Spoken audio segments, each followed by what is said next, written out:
So this is something very different today. If you've been watching the last few weeks of this stream, we're running through a game series now that is near and dear to my heart, which is the Broken Sword series. It's a point-and-click adventure series. Well, it is and it isn't. They go through that whole Monkey Island stage where they switch over to 3D graphics when the series gets successful, but redeem themselves and switch back again later, so that's pretty cool. One thing to note here, I have played 1 and 2 several times many years ago. I believe I've played some of 3, but I don't think I've finished it.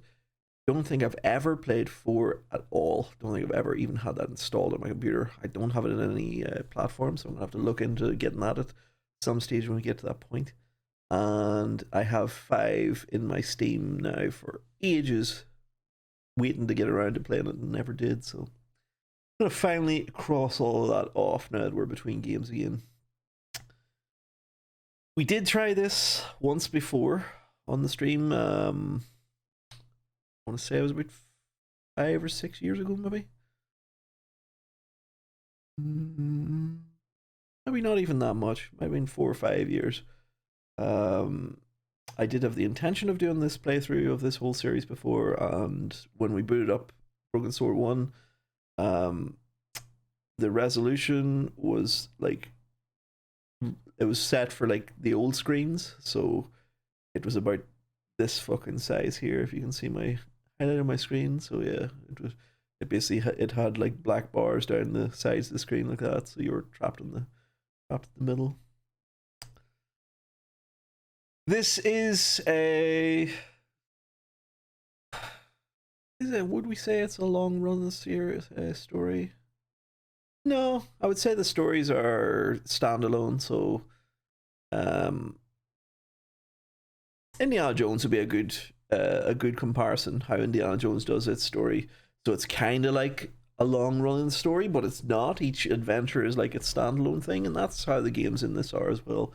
Broken Sword 1 is its own adventure, and then Broken Sword 2 and so on. So you could easily just start at Broken Sword 2 if you wanted.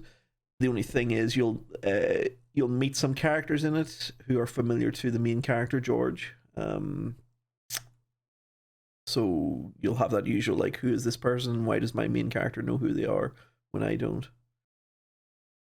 So far, so good. Paris in the fall, the last months of the year and the end of the millennium. The city holds many memories for me, of cafes, of music, of love, and of death.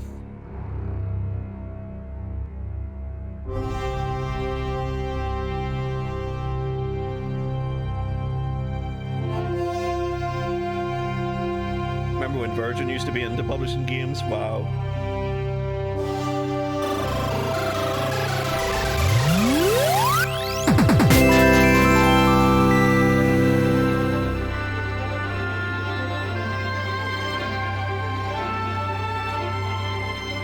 Eleanor, thank you very much for the 31 months. Appreciate it.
If a blast did actually go off for that ferocity, there's absolutely no way that a dude sitting outside it would survive. But this is how Broken Sword starts.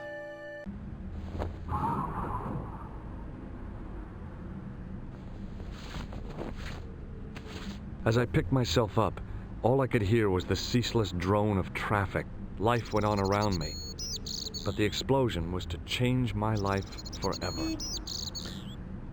Part of the reason I wanted to play this again is it's to basically like try and awaken my dead brain, like sort of re-experience stuff from a long time ago. So I'm gonna get to some puzzles in this where I know instantly how to solve them, and then there's gonna be other stuff where I'm like, I don't remember this. This scene looks familiar, but the items, I don't remember how they go together. So all I could hear was the ceaseless ringing of my ears from the explosion to my face. Hello, face boiled. Okay, we'll look around. It was an iron lamppost. I contemplated crawling under the umbrella and pretending none of this had ever happened. You'll like George very early. He's very droll and sarcastic.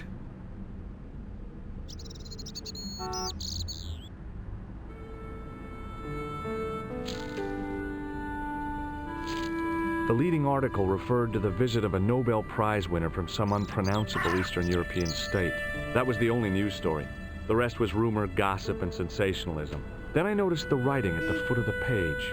It read Salah ad-Din, 1345.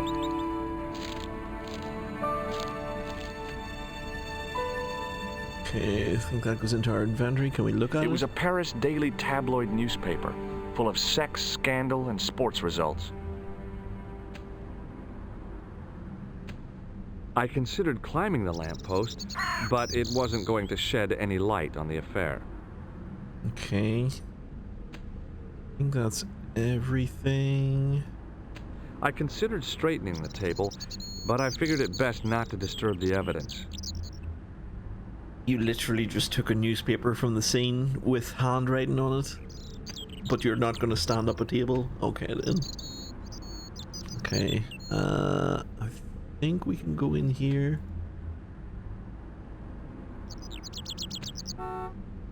I examined the jagged glass remaining in the window.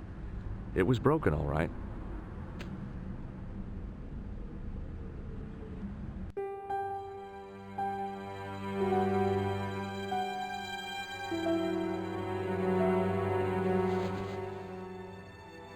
I tried not to meet his stare as I searched the dead man's pockets. Again. No wallet, no papers, no credit cards. The guy's past was a blank page. Again with the hypocrisy. I won't straighten up a table outside, but I'm certainly gonna go in and fucking rifle a dead man's pockets.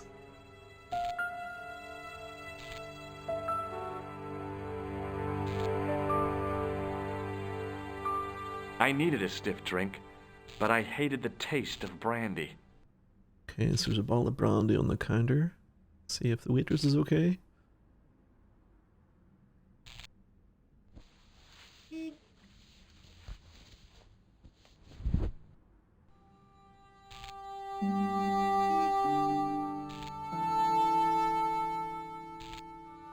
Oh, my head. Never again.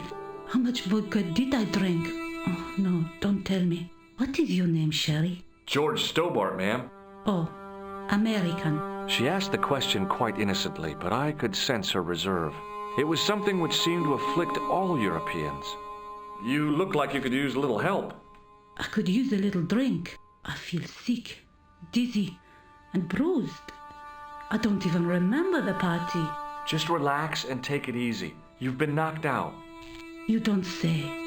What happened? There's been an explosion. You should try not to move. Are you a doctor? I don't believe so. No, but I used to play hospitals when I was a kid. Can you remember anything at all? No. I need a drink. Pour me a brandy. Are you allowed to give alcohol to somebody who's been injured? I don't think you are.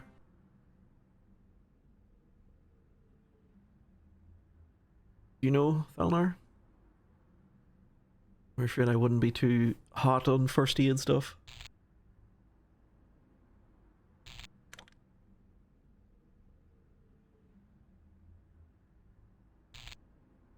It would calm somebody who's like anxious and shit, but like if it's somebody who's injured, I don't think you're allowed to give them alcohol. I'm gonna say no. You could be in shock. No alcohol. Nice. What about your man? Is he dead? Yep, he's fucked. Yes, he is. Ah, mon Dieu. Okay, bye. She passed out again. She didn't respond. If I wanted another cappuccino, I'd have to serve myself. Okay, I think that's everything here. If memory serves, I do believe we're about to run into somebody else.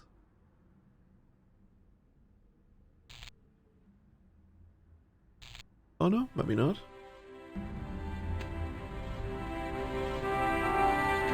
Okay, let's go after the clown then.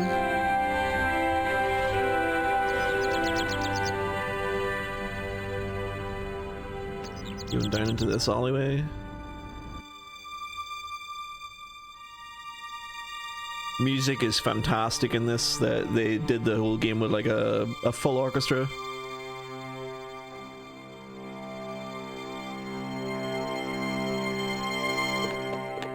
There was nothing of interest.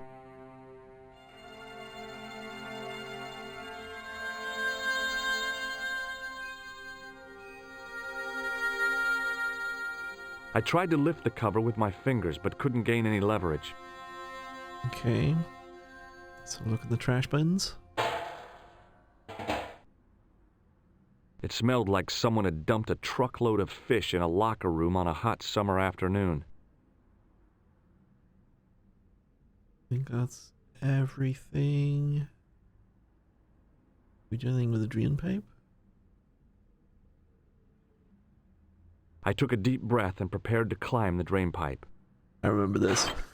I guess the clown had an escape over the rooftops. I just remembered that. Just as he put his hands to it, I was like, yep, I remember this bit.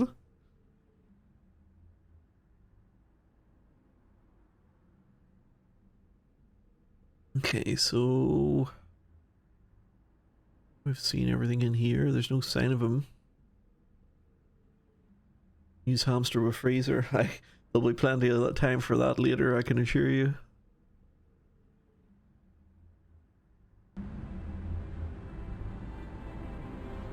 Okay.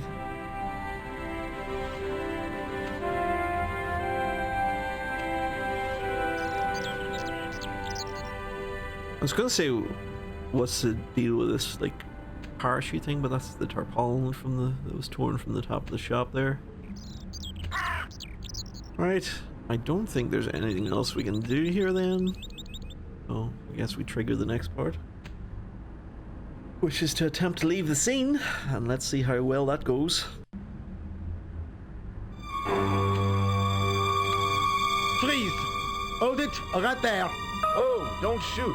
I'm innocent. I'm an American. Can't make up your mind, huh? I demand to see the American consul. Drop your weapons and get down on the ground. Put that thing away, Sergeant. Move. I apologize, monsieur, but I cannot permit you to leave. These two are amazing. Am I under arrest? Ah, no, I would simply like to ask you some questions. En avant, to the café, marche. I'm innocent, I'm an American, so you can't decide.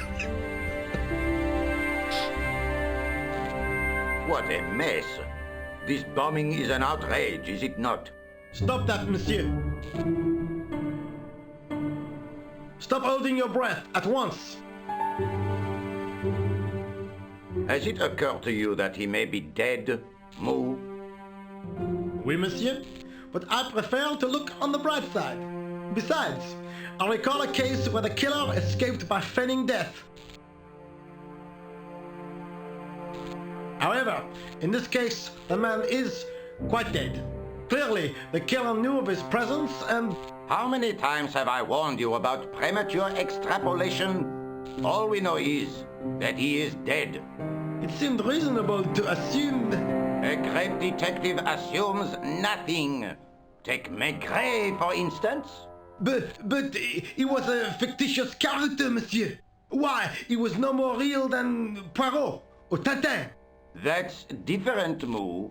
They were comedy Belgians. Anyway, it is unlikely that even you will learn much from talking to the dead. Examine the girl and take her statement, if you can. I pronounced that as Tintin my entire life. Hey, hello. I was expecting you to be streaming some piece of shit so I can watch whatever, and instead I find you on this absolute fucking banger, Christ. Hello, Oz. Your name, please? George Stobart. I'm from California. And what brings you to Paris, Monsieur Stobart? Travel. I'm touring Europe. You chose well. The city is most beautiful at this time of year, no? Yeah, I guess so, apart from the bomb blasts. Were you in the vicinity of the cafe at the time of the explosion? Yeah, I was sitting out on the sidewalk. I was lucky I wasn't killed. The inspector passed over my remark with no reaction. Did you see the deceased enter the cafe? Fuck. We were sitting outside. We saw the clown going inside. But that dude was already inside drinking coffee. So we didn't, unless George seen him himself, the intro.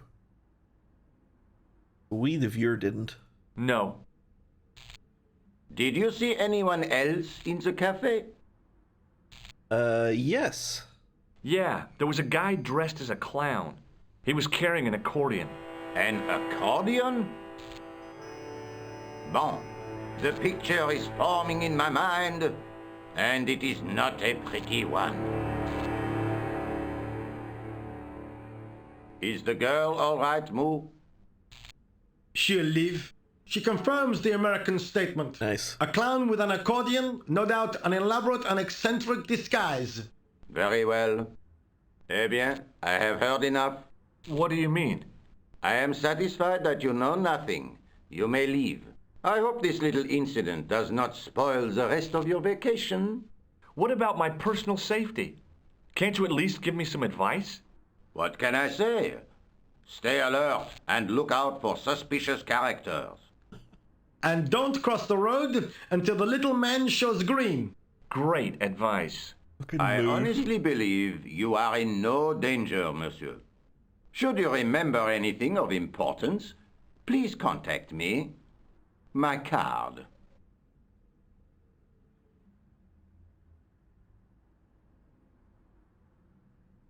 Thanks. That is all. You may go.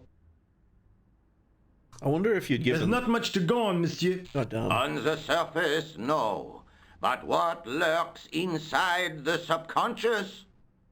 If the door can only be opened. Are you serious, monsieur? I thought your interest in psychic detection was purely academic. Academic? You are about to witness a scientific breakthrough. Psychic powers. I wonder if you'd given the waitress alcohol. I wonder if you'd given her alcohol, would she not have been able to back up your story because she would have been wrecked? Excuse me, Sergeant. You heard the inspector. Go on, monsieur. Okay, so we can start asking him some questions. Let's ask about the dead dude. I was one of the last people to see the victim alive, Sergeant. Does that worry you? Yes, it does. I feel I owe it to him to find his killer. That is best left to the authorities, monsieur. Did he speak to you? Tell you anything? No, he just grinned and nodded. Don't let it trouble you, monsieur. Go home and try to forget.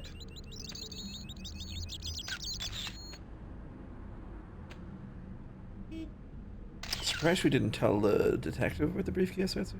Or did we? I don't think we did. Did you find the victim's briefcase yet? No, sir.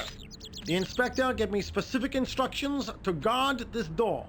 Until he countermands these orders or backup arrives, here I stay. I really did see the clown. He ran into the alley across the street. Did you follow him? I lost him. I figure he went underground. Do you know how many kilometers of sewers there are beneath this great city? It's not a question I've lost sleep over. I have no doubt that Inspector Rousseau will organize a proper search. How did you and Rosso arrive at the scene of the explosion so quickly? You arrived within minutes. Was it a tip-off? Inspector Rousseau's sources are a perpetual mystery to me, monsieur. There are some who say he has made a pact with the devil. And what do you think? I think he is the devil. What is Rosso doing with that girl? He is giving her the once-over, as you Americans say. Huh? Once he gets his teeth into a case, nothing will shake him off. Was he serious about all that psycho-detective stuff? Of course. Inspector Rousseau is a pioneer and a visionary. His revolutionary methods, once perfected, may change the face of law enforcement forever. I can't see it taking off in L.A. Newspaper we found over there. We could ask him about the handwriting on it, I'd say. Maybe. I found this in the street, Sergeant. That, monsieur, is a newspaper, no? There's a note written on it. Salah Eddin, 1345. Ah, so the meeting with the clown was planned. How do you make that out? The time of the explosion was between 1:30 and 2 o'clock, n'est-ce pas? I guess so. But what about the name? Aha! That stumped you, hasn't it? I have never been stumped, as you put it, in my life, monsieur. It is the name assumed by the clown, no? Salah Eddin the clown? I don't think so. It doesn't remove inventory items when you ask about them. I wonder, does that mean you ask about them again, or is he just going to ask the same shit again? Did I show you this newspaper? Yes, monsieur. Did I show you this newspaper? Yes, monsieur. Okay, so it doesn't remove inventory items because I own them, but you can hear in the dialogue that you've exhausted anything about it, and there's no point in asking about Rosso's card. See you later, Sergeant. Okay. Talk to this lady here. Excuse me, mademoiselle?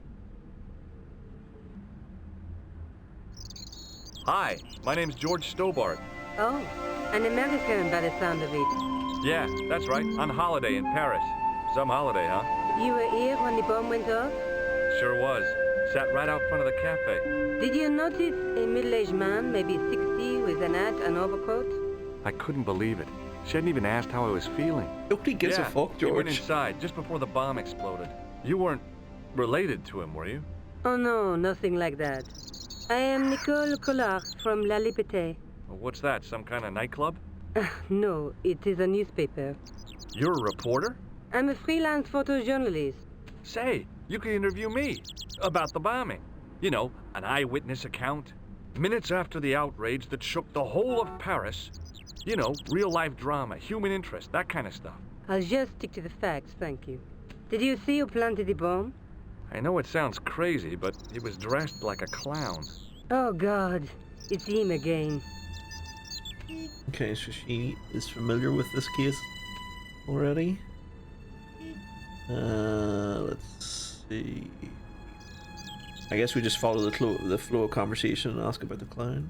Have you met the clown before? It's a long story. I have plenty of time. I don't.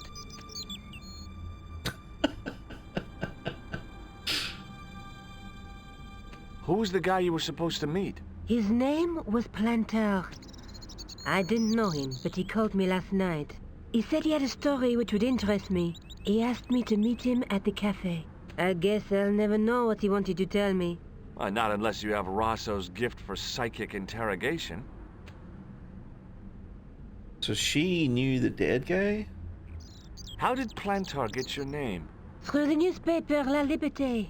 I'd written an article linking 2 unsolved murders. One in Italy, the other in Japan. The cases were remarkably similar. A wealthy victim, no apparent motive, and a costumed killer. Plantar said he could supply me with more information. Right. So she was coming here to meet him. Before she could meet him, the clown came and killed Plantard with a bomb. And took his briefcase. Okay. Why won't you tell me about this clown? Why do you want to get involved? Because he almost killed me. Isn't that reason enough? I guess so. Listen, I'll give you my phone number. Nice. You help me with my story and I'll let you in on what I know. And let's get one thing straight right now. This is strictly business. Okay, it's a deal. I have to go develop these pictures. À bientôt, monsieur. Fine, I'll, see you soon. That's pretty cool that you don't get to even finish your conversation. Like, there was other stuff that we could have talked about there, but she just fucks off. And so begins a very long-running friendship.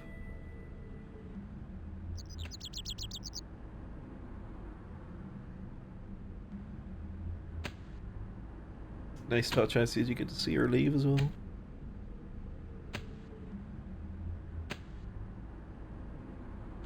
Hi, can you spare a few minutes? I thought you'd been arrested. No, it was a misunderstanding. When he pulled that gun, gah! I thought that was it. Those automatics pack quite a punch, you know? He made a mistake. He thought I was a terrorist. You? A terrorist? Ha! He was only doing his duty, I guess. This is so surreal. I know these replies before I hear them, even though I haven't fucking played this in like 20 years.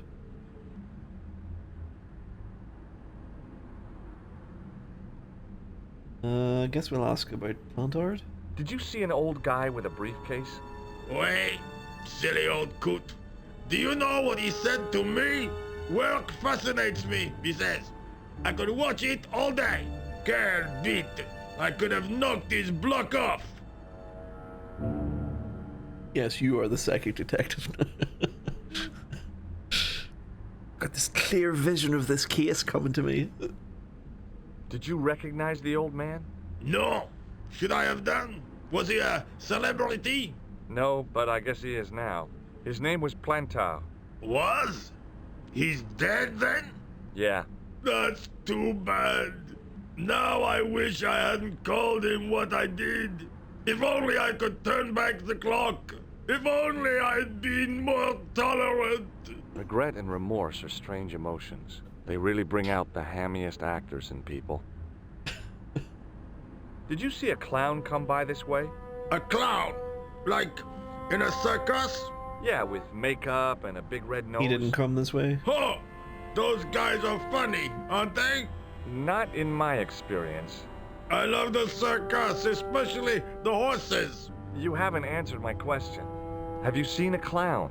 You think I've got time to watch everyone who passes by? Some of us have to work for a living. The clown didn't come this way anyway, so he wouldn't have seen him. Look, I know you're busy, but surely you'd have noticed a clown. I told you already. I didn't see a thing. He was wearing multicolored baggy trousers and makeup. He'd be a poor sort of clown if he didn't. Listen, I have to find that clown. He's a killer. Say, who are you anyhow? A cop? No, of course not.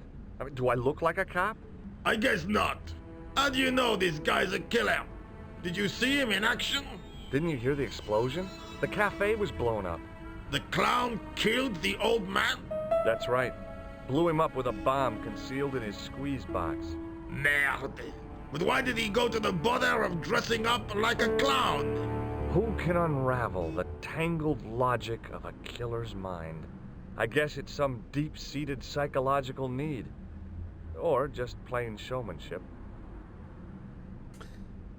Right, from what I remember of this, I think we show him the newspaper for horse racing. Would you like to read my newspaper? I haven't got time to read that. Can't you see I'm busy? You could read it on your lunch break. 10 minutes is all I get. And if my boss had his way, I wouldn't get that. He'd have me on a drip, so I didn't have to stop to eat. Oh, take the newspaper and quit complaining.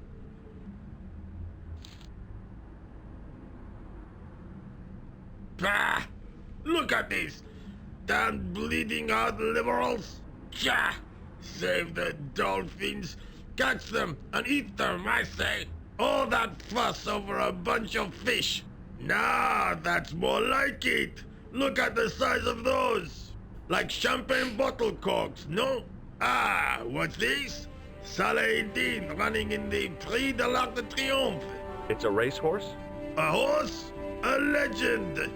Bucephalus reborn, mon ami! Like a streak of lightning she is!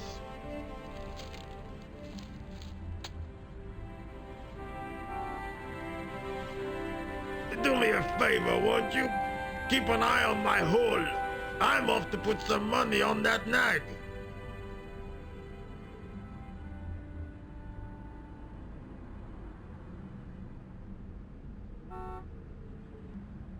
Bye-bye.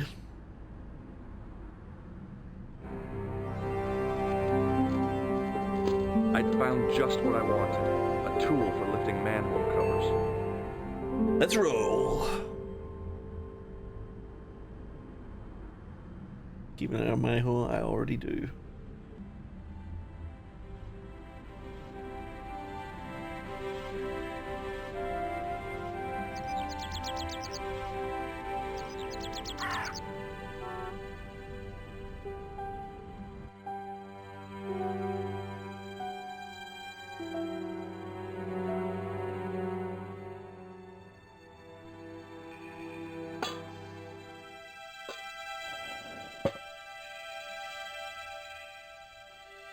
I lifted the cover to reveal what smelt like the entrance to a sewer. Let's go.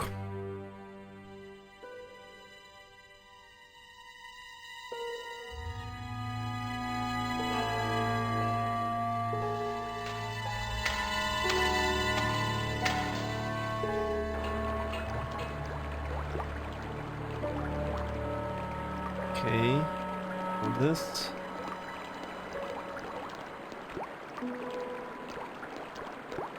As I picked up the plastic ball, I realized it was intended to be worn. It was the clown's red nose. Okay, can we look at it? The nose was hollow. Printed on the inside were the words, La Risée du Monde, Paris. It was a bright red plastic nose, part of a clown's costume. Oh, fucking... You have no idea, Oz. Fucking... I have many numerous experiences as well. Don't spoil it, obviously, for Thalnar, because I don't think he's ever seen this before, but, there's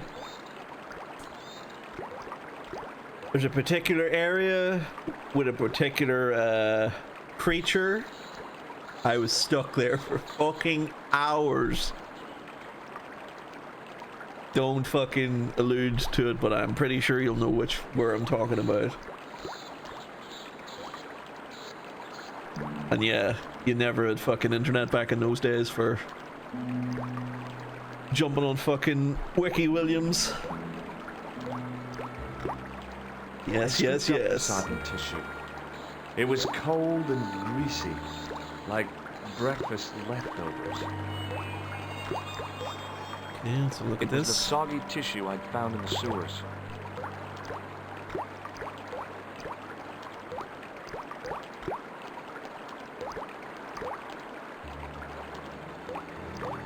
I took hold of the scrap of material and unsnagged it from the spike. It was the scrap of material I'd found in the sewer.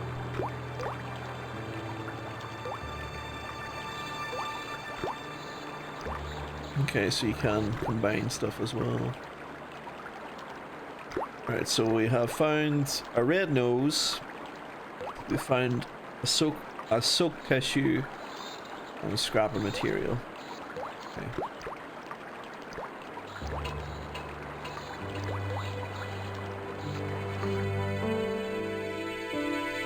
Greetings. Hi there. Hold it right there. You sewer rat. I knew you'd come back. And now I've got you. What are you talking about? You're trespassing. Come out of there immediately. That's what I'm trying to do. Give me your hand. Ha! You won't catch Take me my with tricks stankin' like that. hand. Keep your distance, monsieur. Okay, okay. Now, what were you looking for? A clown. I was looking for a clown. Huh, ridiculous. Do you really expect me to believe that? He planted a bomb in the cafe and blew it up. What? The cafe? Blown up? Mon Dieu, that is awful. And you say the person responsible was dressed as a clown? That's right. He blew up the cafe, escaped into the sewer, changed his clothes, and came up here. Ah, mon Dieu. Then, the man I chased, do you think that man and the clown are one and the same? Well, yes, it had crossed my mind. Ah, that still does not explain what you are doing down the sewer. For all I know, you are in league with him. Oh no, I'm just a tourist. Haha, most tourists are content with the Eiffel Tower, the Louvre, or the Pigalle. I didn't realize my waste pipes were such an attraction. For all the time I lived in Paris, I never actually climbed the Eiffel Tower. I stood underneath it, but never climbed it. It's fucking massive, though. Like the feat of it, I just can't describe to you how fucking huge it is.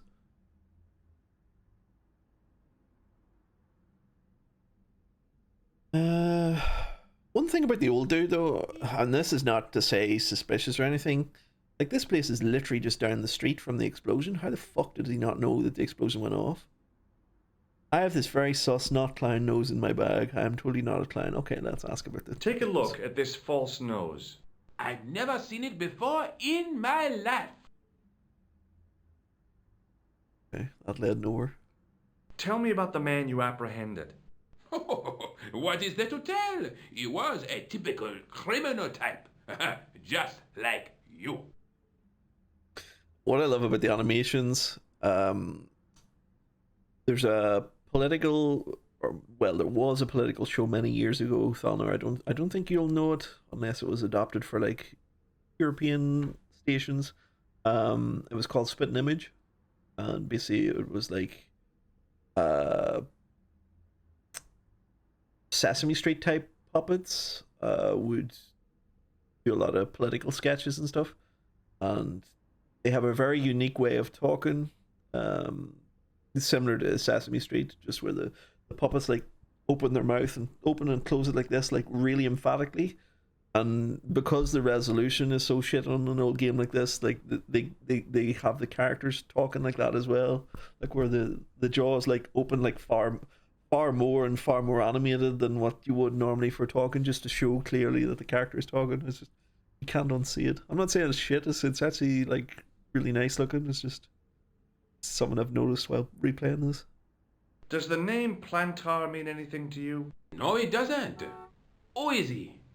The man who was killed in the cafe. I'm gonna find the guy responsible. I'll find him.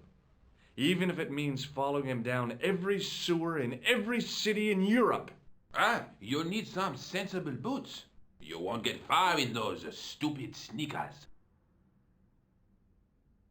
Okay, I'm guessing because he knows the cafe, he'll know the waitress. Do you know the waitress at the cafe?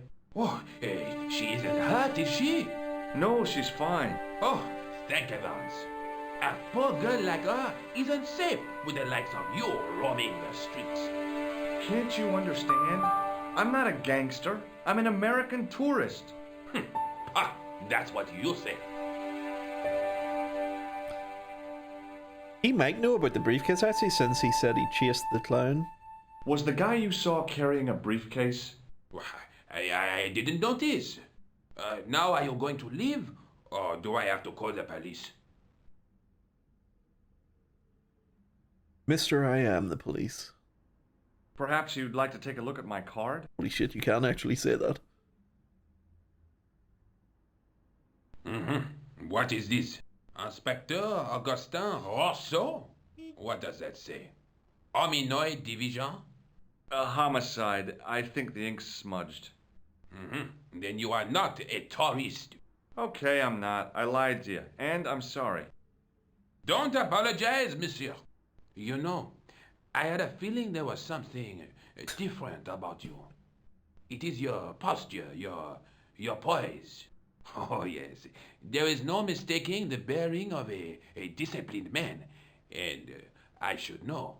I was in the army, you know. When I was your age, I was fighting for my life in the African desert. How can I help you, Inspector? Let's start over from the beginning and tell it just like it was. Okay, so now you get to ask about everything again. Maybe we should talk about our inventory stuff. Take a look at this false nose. Aha! That looks like a clown's nose to me. Precisely. He must have dropped it in his panic. Unless he wanted you to find it. Why would he want to do that? To put you off the scent. Okay, let's ask about the fabric. Does this piece of material mean anything to you? That is the same cloth as the jacket I found. I'd recognize that pattern anywhere. What does this tissue mean to you? Nothing, monsieur. It's disgusting. What on earth possessed you to show it to me? Someone has emptied their nostrils into it. Okay, so that led nowhere. Let's ask about the clown. Tell me about the man you apprehended. He was a mean one, monsieur. He grabbed me in an arm lock, his face suddenly next to mine. His grip was like iron, but he did not know what he was up against. Oh no, he made a big mistake when he took on one of the desert hyenas. Yes, I get the picture. Okay, let's ask about Plantard. Does the name Plantar mean anything to you? No, it doesn't. Waitress? Do you know the waitress at the cafe? So you don't want to hear about my experiences in the desert? Not really. I fought to make this country what it is today. I'm sure you did, but I'm a little short of time. Do you know the waitress at the cafe? You can't suspect her, surely. Just answer the question, please. Yes, I know her. Quite well, you could say. She came to work at the cafe 6, 7 months ago. I look forward all week to the relief she gives me when she visits. Excuse me? Really? So you'd miss her if she wasn't there? Private visits? Oh, mais oui. Who else would I find to cut my toenails? Fucking manky bastard. Was the guy you saw carrying a briefcase? Why, yes, he was. Clutched in his arms like a baby. That belonged to his victim. Oh, what do you think was in it? Drugs? Stolen jewels? I don't know, but the killer thought it was worth a man's life. Nothing is worth that, monsieur. Imagine getting relief from a visiting waitress. Gets his toenails cut? Now, about the jacket you found. Do you have it here? No, monsieur. One of the sleeves was badly torn, so I sent it for repair. A pity, because otherwise it was a fine piece of quality tailoring. It had the tailor's name inside on the label. Why would you send somebody else's jacket for repair? Where did you send the jacket? I guess he's a I concierge. gave it to an itinerant Romani seamstress. Just my luck. Was there anything in the jacket pockets? Not a sou. You know what I think? Do tell me. He changed out of the clown suit and cunningly disguised himself as an ordinary person. Looks like I'm up against a mastermind. What was the name on the label? Ah, it was a foreign name. Todrick, I think. Did you get the address? There wasn't one, monsieur. Only a telephone number. Well, I don't expect you to remember a phone number you've only seen once. 74 98 08 59. You're kidding. That's his phone number? Yes, that's it. A little secret number that I learned in the desert. I was taught the technique by a Tuareg shaman. That's incredible. It comes in handy at the supermarket checkout. Do I get a reward? Honesty, monsieur, is its own reward. Then I'm glad I do not rely on honesty to pay the bills. Okay, so we got a lead. I have to be going. Thanks to your help, the citizens of Paris can sleep a little easier tonight. Vraiment? I was only doing my duty, monsieur. Good luck, Inspector. I hope you catch that killer soon. I'll let you out.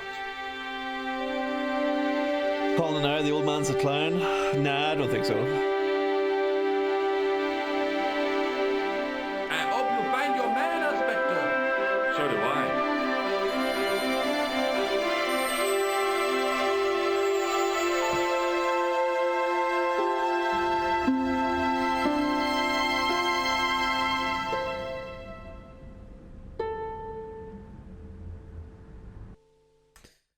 Okay, so Nico Collard is the journalist that we met.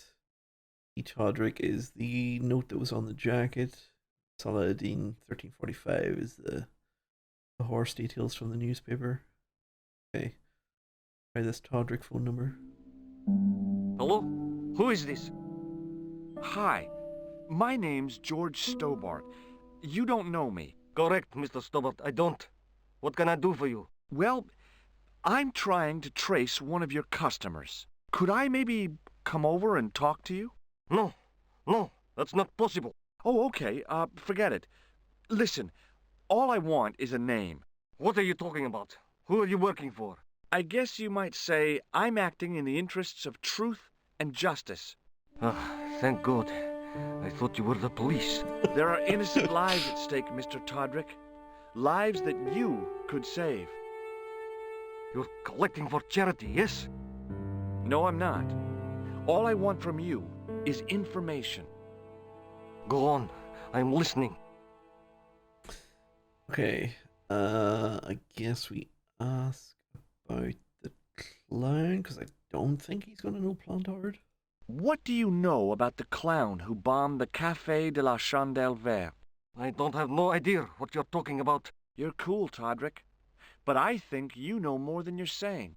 I don't know who you be, but sure I am you don't know what you're talking about. I don't know if you're saying that to make me think you don't know what I mean, but... oh, this is ridiculous. Quit playing games with me, Todrick. I tell you, I know nothing about no clown. Lies. Did you know that one of your customers was a part-time clown?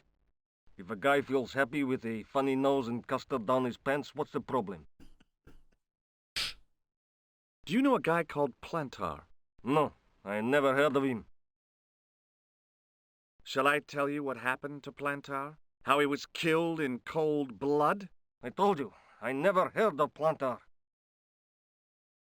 I expect Plantar's a family man, don't you? In their little apartment, Madame Plantar is cooking the supper, listening for the familiar sound of her husband's key in the door. Junior is waiting for his daddy to come home from work. He can't wait to show him the merit marks he earned in school today. Only tonight, Monsieur Plantar won't be coming home. You forgot the puppy. Huh?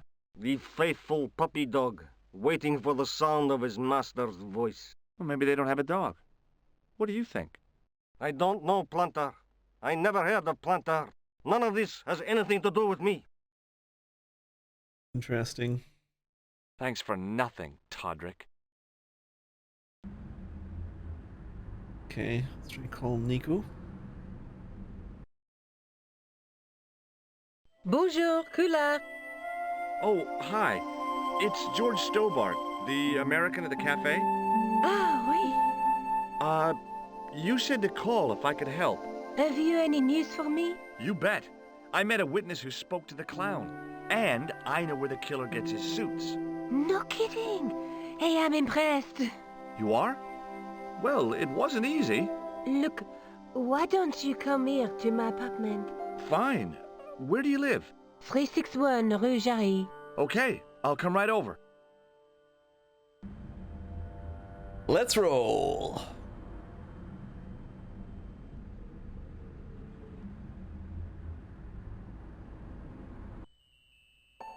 Okay, so we are at the cafe.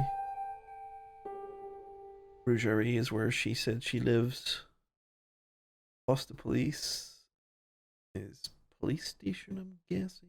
We don't have any reason to go there at the moment, so here you go.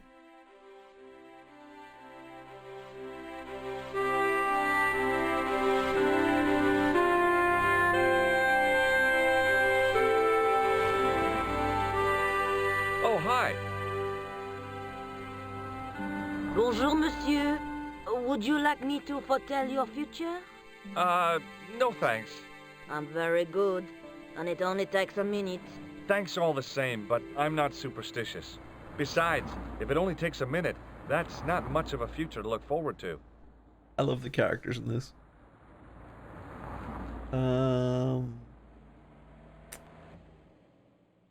Guess we could ask about the material. What can you tell me about this material? It's a very expensive piece of cloth, monsieur. What can you tell? Show me your fingers. Doesn't know anything about it. I love your fingers. Show me your fingers. I've changed my mind. Will you tell my fortune? You're going on a long journey. My, oh my. What a surprise. Can you tell me anything I don't already know? 10 francs, please, my dear. 10 francs? That's a ripoff. Please yourself. Francs? When did France start using the euro? Did France start euro? 1st of January 1999, so this was 3 years before. How does this fortune-telling routine work?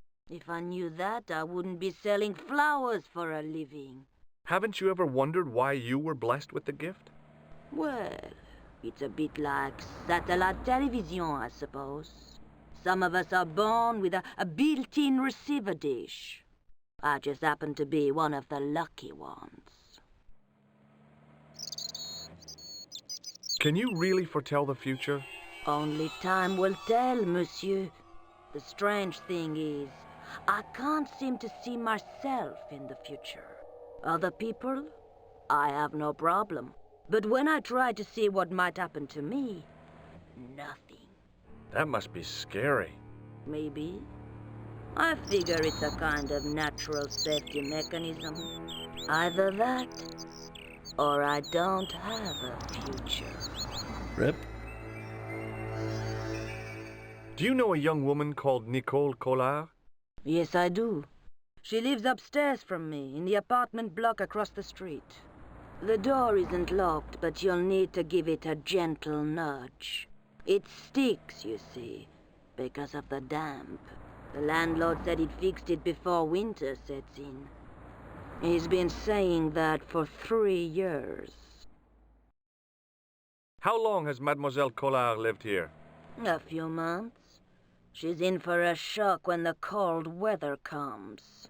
Drafty windows, insufficient heating, it's a struggle to keep warm. The only reason I stay is because the rent is cheap. Your young lady, she deserves better. I can agree with all of that except the cheap rent. I thought Mademoiselle Collard was a successful photographer. Not as successful as she makes out for all her fine clothes. Oh, I've heard her crying herself to sleep at night. That's awful. Now don't you let on that I've told you. She's proud, that one. Too proud, if you ask me. Are the flowers for sale? Oui, monsieur. Okay. I'll take a bunch of those white ones. I wouldn't do that if I was you. No? They are lilies, monsieur. Some people associate them with death. Yikes. Well, thanks for telling me. What other flowers do you have? Dahlias? What do they signify? Insecurity. I don't want to give her the wrong idea about me. What about the tall yellow ones? Those are iris, the flame of passion. And the little yellow ones? Sensuality. Well, they're no use to me. I want to make an impression, not jump down her throat. Okay, manhole covers, no point in asking about. You might know about the tissue. What can you tell me about this tissue? Nothing. Okay. You asked about the material, she said it was very expensive. That's a tool for opening manhole covers. Red nose, maybe? Do you recognize this nose? No, monsieur. Okay. See you later. That's right, monsieur. You will. You will.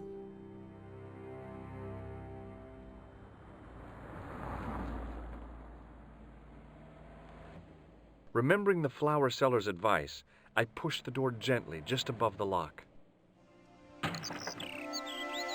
So basically I saved myself some time there. Because if you didn't go over to speak to her, you wouldn't know how to get in. Bonjour.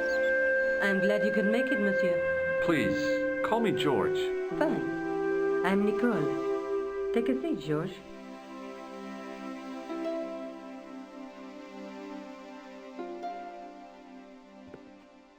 Eh bien? And what have you been up to?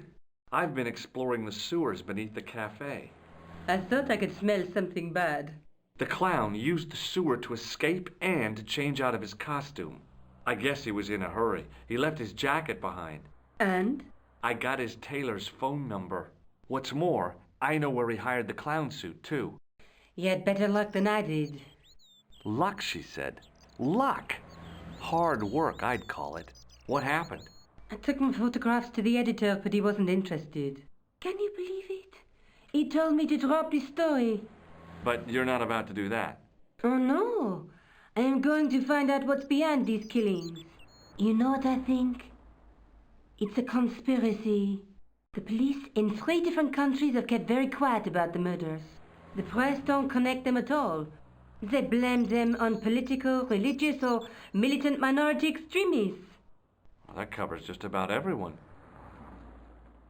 Alright, let's see. That I think is if you want to use her phone. Try and ask about her. Guess I'll ask about the evidence that we found. I found this tissue down the sewer. Oh, that's disgusting, George. That's what everybody tells me. I think the stuff on it is grease paint, like actors use. Or clowns. It's still disgusting. Get rid of it. Okay, so he used that to wipe all his face and stuff off. I found a piece of material near the cafe.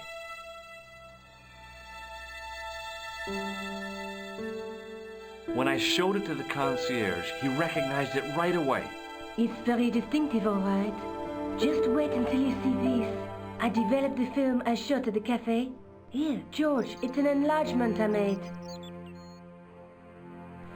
Look what that guy's wearing. Checkered pants. The same material as I found in the sewer. That's right. This guy shouldn't be difficult to find. Oh no? Take a close look at his left cheek. A scar. In the shape of a horseshoe. Oh, a crescent moon.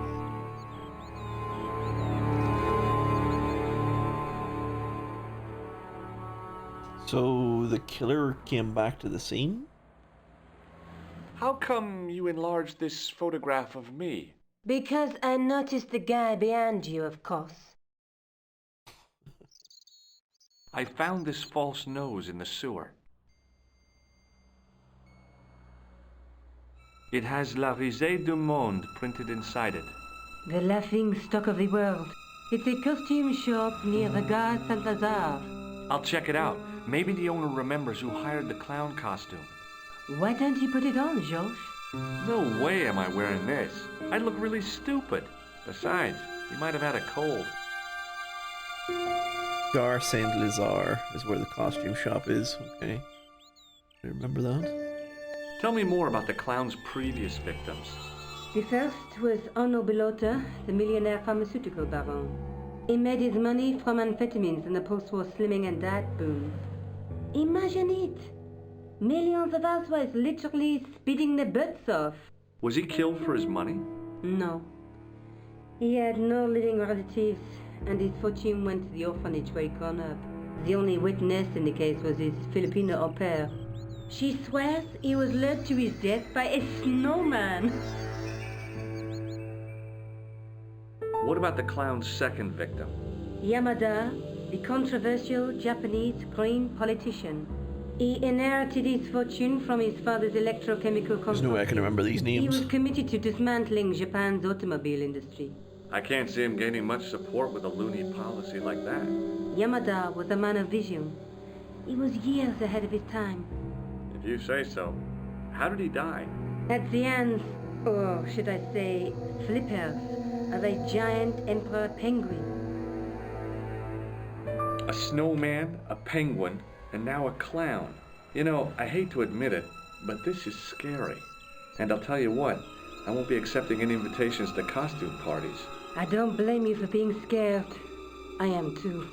But this story could be my only chance of a big break. Or a premature death. You speak very good English for a French girl. Thanks. You speak very good English for an American. Tell me more about yourself. Oh, there is not much to tell. Well, how did you get into photography? I guess I owe that to my father. He bought my first camera. I was 8 and my parents had just split up. Did you live with your father? Yes, my mother went off with her new boyfriend. I don't mind. Papa was all I needed. 4 years later, he died in a plane crash. Ah, I'm sorry. Well, it's all right. I don't mind talking about him. He was more like an older brother, really, always joking and laughing. Papa always wanted I should study art. That's why I went to college. Did you learn about photography at college? Oh, God, no. I couldn't afford the materials. We were billed for everything we used, paint, canvas, paper. Most of my year turned to minimalism. It was cheaper. I used to go poaching in the park for squirrel hair. The only time I wasn't hungry was the term I did printing. I used to eat the potatoes. You're making fun of me, aren't you? Oh, no. Do you have a boyfriend? That's none of your business. Okay, it's the only option I have left is the phone, but I don't know that anybody else... I guess we could phone Rosso. May I use your telephone? Sure, go ahead. Thanks.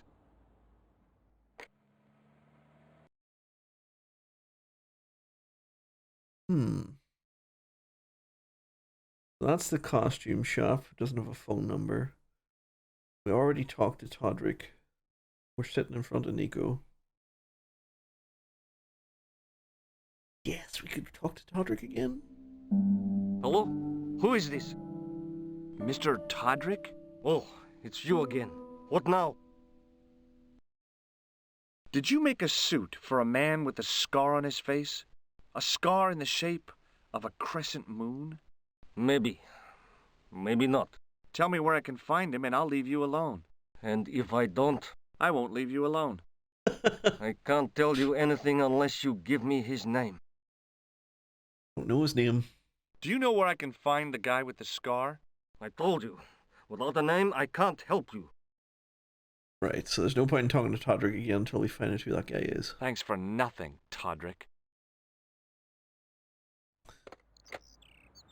Right, I think that's it then. So I guess we get out of here. I'm going back out to search for that clown.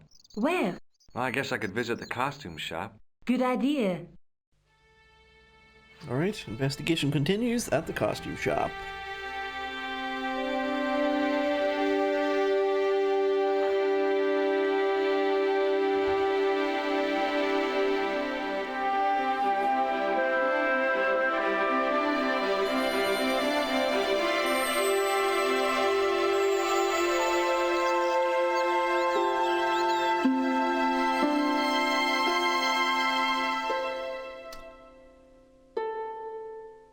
Cafe's where we came from. Rougerie is where Nico lives. Risée du Monde.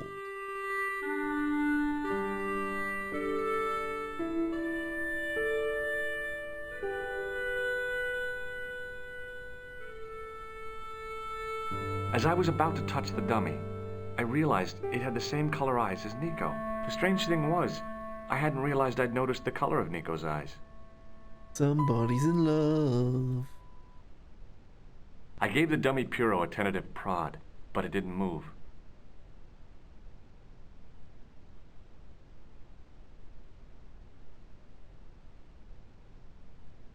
Just fucking stick on music in the middle of the shop here.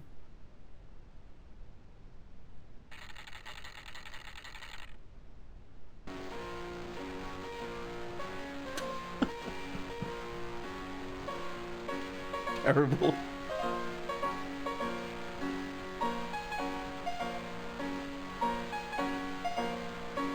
Excuse me. Bonjour, monsieur. Please, come in. Welcome. Leave the mundane world behind, for in these four walls, fantasy is king. I don't want a costume. Didn't you ever dress up when you were a child? Not that I remember. Incredible! You'll be telling me next that you never shared your elder sister's lingerie. I don't have a sister, and I think I'd look pretty silly in a brassiere. I just need some information. Of course. How can I help you? Okay,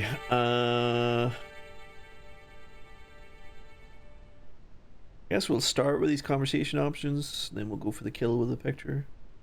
Have you heard of a man named Plantile? He's not going to know I do not Plantard. recall anyone of that name. I'm looking for a man who hired a clown costume from you. Oui, monsieur. I do not see how I can help. Don't you keep a record of costumes that you've rented out? Of course, monsieur, but... Well, then, I'd like to check your records. Give me the names of everyone who's rented a clown suit. Impossible. There are too many. The clown I'm looking for is a cold-blooded killer. Give me his name, and I'll see he's brought to justice. I'd help you if I could, but you can't expect me to remember all my customers. You see, the clown costume is our most popular line, monsieur. On average, we hire Confirm out or true, more than you did wear your 30 sister's clown brassiere when suits you a were week. little. You'll have to give me more to go by. A description, perhaps? That would be false. I did not. How come clowns are so popular? I think it has something to do with their unpredictable nature. Personally, I think clowns should be banned, along with mimes. Oh, come now. Who doesn't love clowns? Me, for one. I love the fact that they've just got into an argument about clowns, just completely ignored the case, just started arguing about fucking shit. Do you want this red nose back? Not after it's been worn, thank you. He might know about the grease paint outside. Does this dirty tissue mean anything to you? Let me smell that. You manky old bastard. Bestheimer's number 7 white pancake. Theatrical grease paint, right? Oui, monsieur. La crème de la crème of Thespian accoutrement. Have you sold any of it recently? Yes, 2 cans.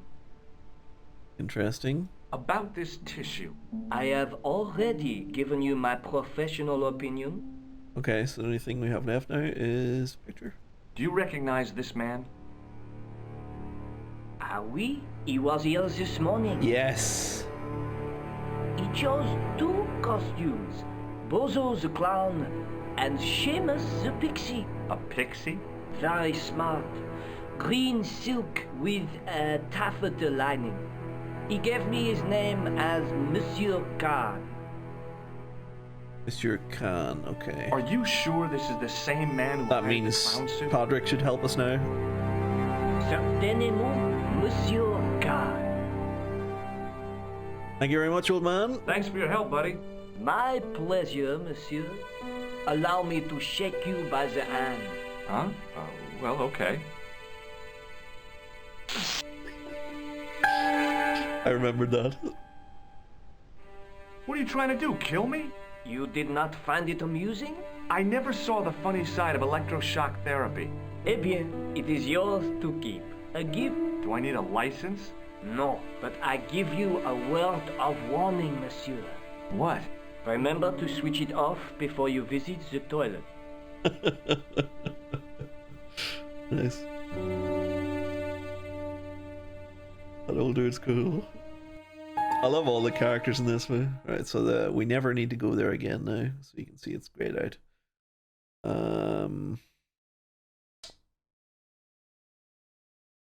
If the roadworks guy is back. Fuck, he is. Right. I was going to use his phone again, but he's back again, so... let's go back to Nico's then.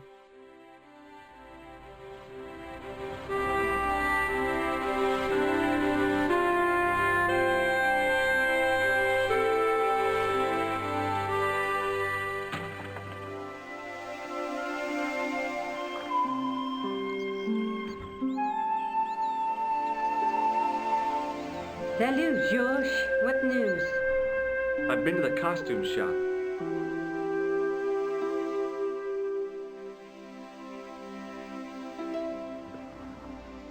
Yeah, I like it. What are you supposed to be? I didn't hire a costume. These are my clothes and you know it. Did you ask about the clown? Yeah. He used the name Khan. He hired 2 costumes, the clown and a pixie. Then we're one jump ahead of him. How do you make that out? He probably plans to use the pixie suit next time he kills. Oh God, don't let it be me. I don't deserve to die at the hands of a pixie. Don't be silly, George. That won't happen. Oh no? No, because every time you see a pixie, you're going to run like hell. Okay, I guess we could bring her up to speed. What are you doing to help trace the killer clown? Alright, George, calm down. Research, George. Yeah? You have a copy of the clown's yearbook? I have a telephone and lots of contacts. Oh, well, did you find anything useful? Not yet. I'm employing my first and most useful weapon. What's that? Patience. Oh, I've heard of that. Isn't it a substitute for decisive thinking? Who is this? Oh, maybe it's the name I found out. Have you found out any more about the murders? Well, it may be nothing, but both the clown's victims visited Paris earlier this year. When? The second week of July. They were both here at the same time. Did they meet? I don't know, but I can't imagine it was coincidence. Okay, so everybody who is dead so far has came to Paris at some point? May I use your telephone? Sure, go ahead. Thanks. Right, Todrick, you lying funk. Let's see. Hello? Who is this? It's George Stobart again. What now? I found out the name of the guy I'm looking for. Is that so? Yeah. It's Khan. You know who I'm talking about, don't you? Yes, I delivered the suit to his hotel. The Hotel Ubu. I don't remember the room number. It was upstairs. The second room on the right-hand side of the corridor. Thanks, Todrick. That's all I wanted to know. Now I've got you, Mr. Clown. Hotel Ubu. Now we're getting somewhere. Second room on the right. Do you know the Hotel Ubu? The Ubu? Yes, I do. That's where the clown stayed. Good work, George. Okay, I think we're done here. See you later. Where are you going now? I could go hang out at the Hotel Ubu. Watch out for Khan, George. Don't worry, I will.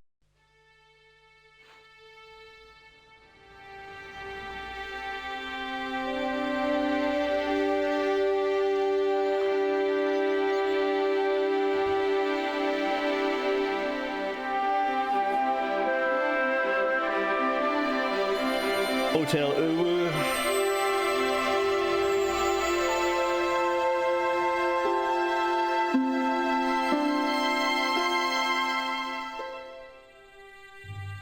Okay. We should probably save our game, given that we've been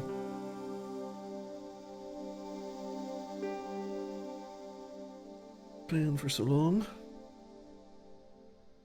Because this is all run on an emulator. Like, if this was to crash, we would literally have just lost everything we just did.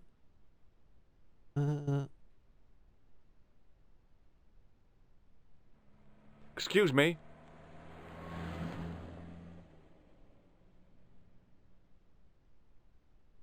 Yes? Yes? Do you know a man by the name of Khan? No, I don't. It's very important I get to see him, and I told you, I don't know him. I'm looking for a clown. Are you trying to be funny? No, I really am looking for a clown. There are no clowns here except you. Have you heard of a guy called Plantar? No, that name means nothing to me. Okay. Forget it. Are we allowed to go in here?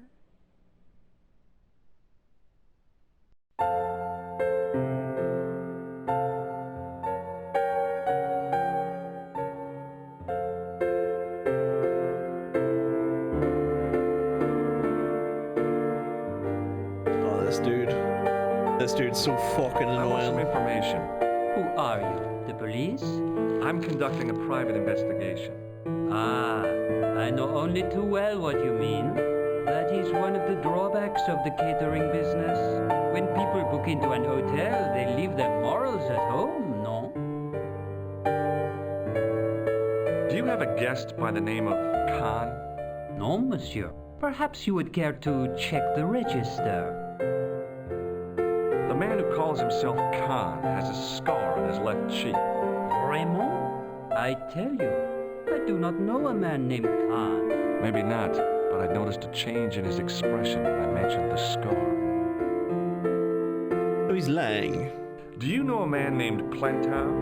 No, monsieur. I'm looking for a man who dresses like a clown. This is a highly respectable hotel, monsieur. There are no clowns here. If you say so. I don't have Rosso's card anymore. Did the old man keep that? Do you recognize the man in this photograph?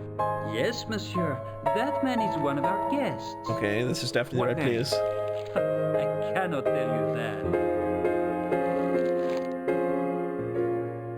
I think that's everything. Thanks for your help, buddy.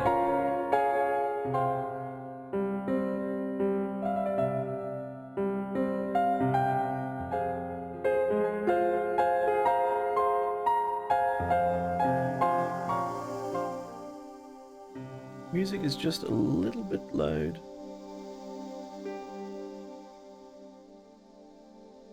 Fuck, there's independent. You can independently lower ears. That's fucked up.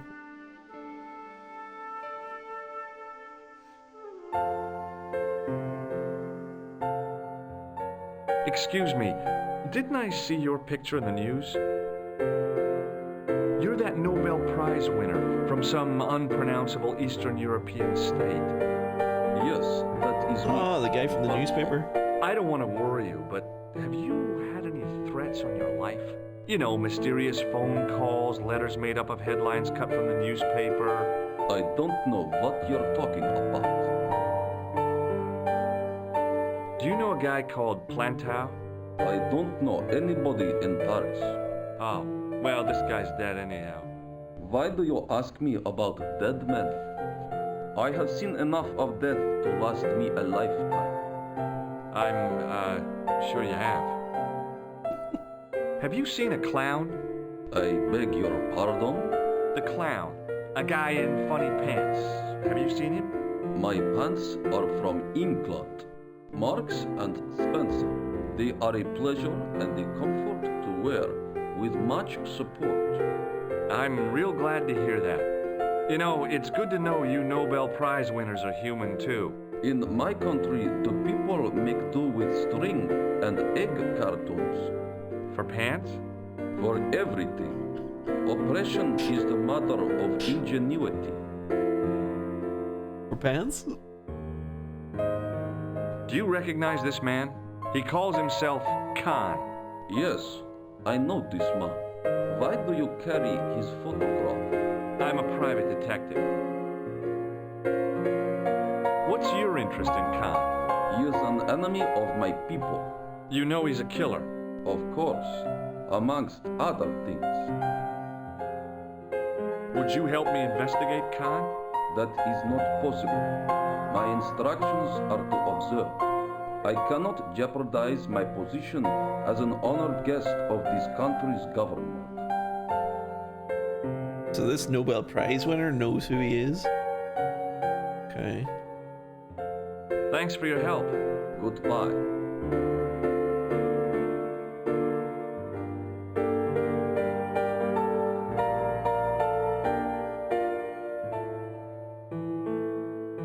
Hi there, ma'am.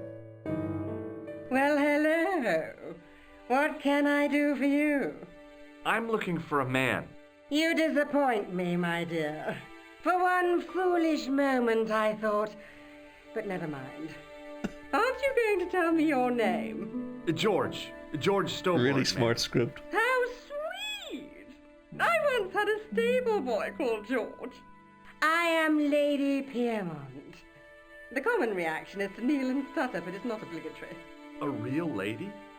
I mean, you're an honest-to-God aristocrat? Oh, I don't know about that.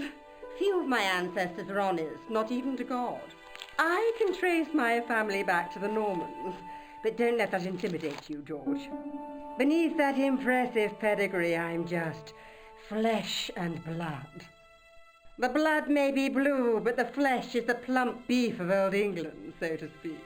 You appear distracted, George. Is there any way I can help you? Okay. Ask about herself. Ask about the food outside. Ask about Khan. Ask about the guy outside. Did you know there's a gangster out front? What makes you think he's a gangster? The Italian suit and the bulge in his pocket? I know plenty of men with Italian suits and bulges in their pockets. That doesn't necessarily make them gangsters. Are you here in Paris on vacation? No, darling, I'm on holiday. I needed to get away after Algy's funeral. I didn't realize you were mourning the loss of a loved one. I'm not. He was my husband. I'm sorry to hear about your husband's death. You wouldn't be if you knew him, my dear. It gave me the opportunity to take a well-deserved holiday.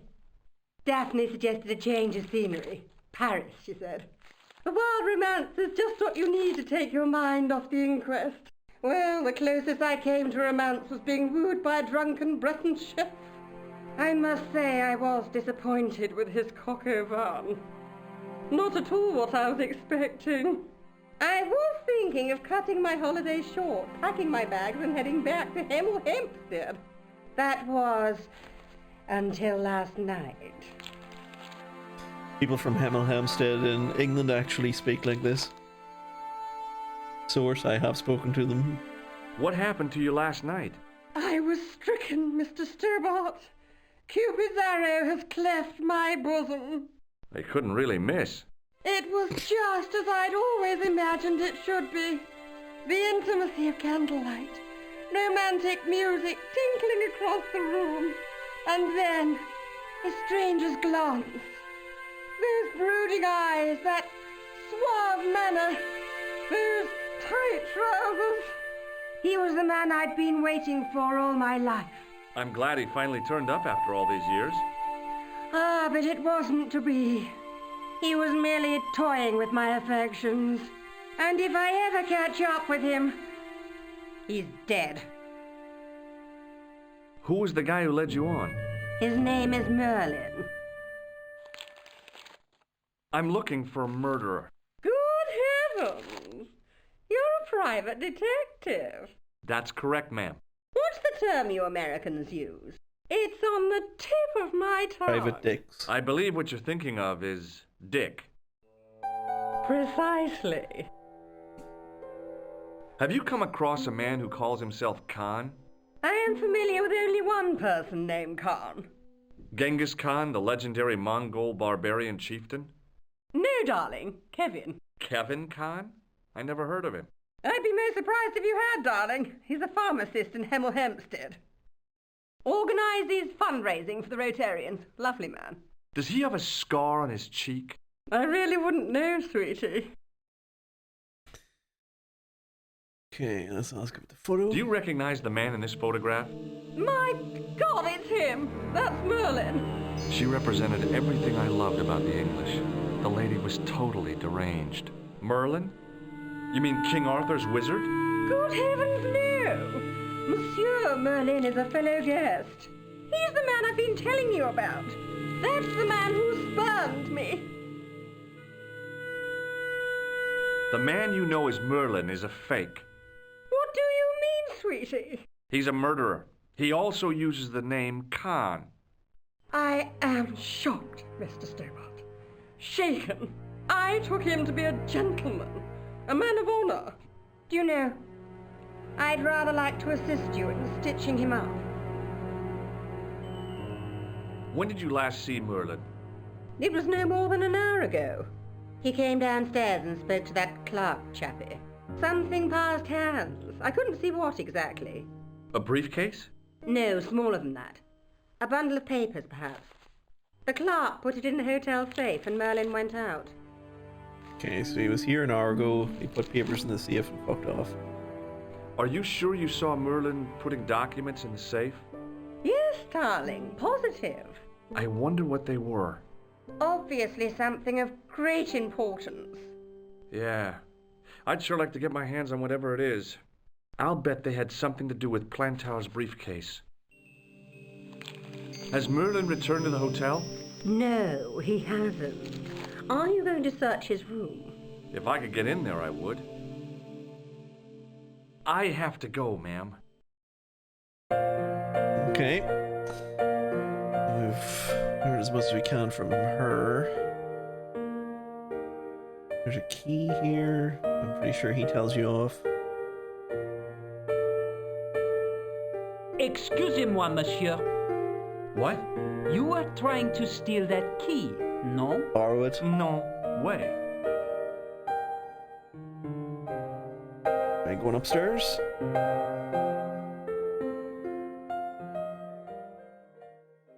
Todrick said it was the second on the right, so it should be this one. The door was locked. Okay. The door was locked. The door was locked.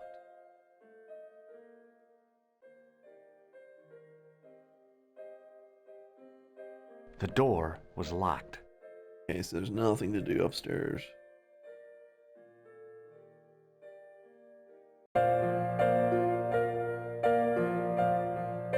Or could she help me get the key, maybe?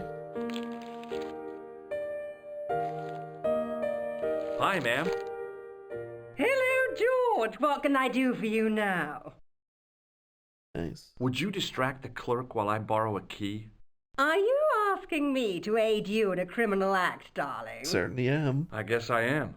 Good heavens, I must be dreaming. I don't think so, ma'am. Now tell me, why do you want to get into that room? I'm hoping it's the key to Merlin's room. Well, how can I refuse? I shouldn't think my feminine charms would be much use in this case, but a good dose of English arrogance might do the trick.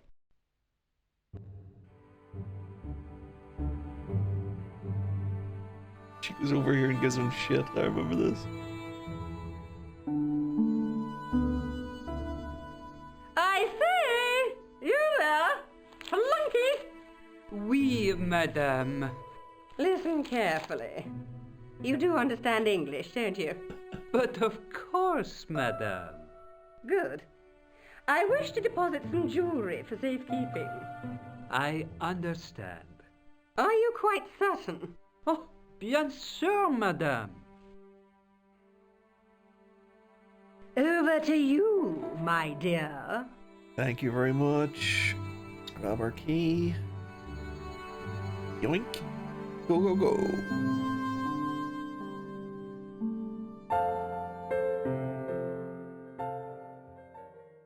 Okay. It's just gonna save here because I seem to recall you can actually die here. Spoils. The door was locked. Not that key. You look at it. It was a key ring bearing one large brass key and a tag which read Hotel Ubu.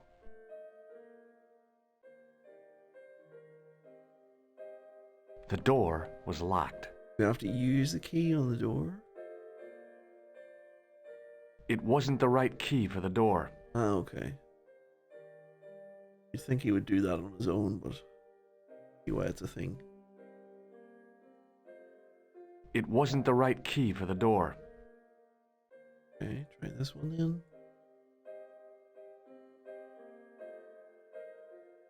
Maybe it wasn't the right room, but this was the right key.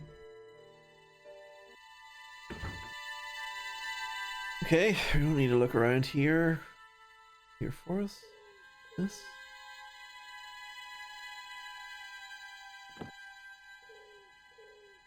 Where'd you go, big boy?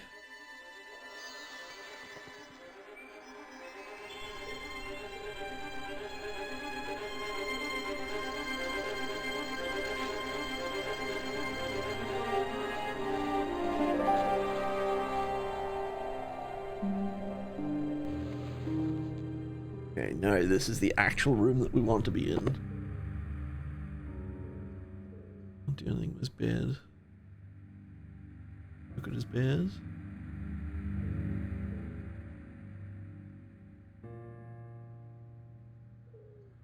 The bed was freshly made, and the crisp white sheets told me nothing about the killer's habits. There's the briefcase. I searched the interior of the briefcase, but as I'd half expected, it was empty.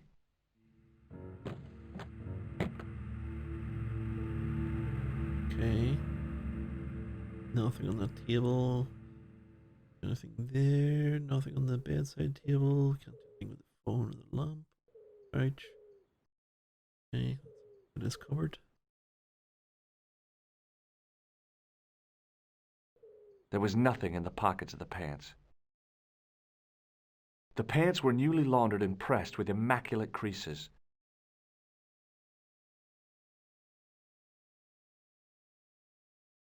Okay, so you're only able to look in that one door.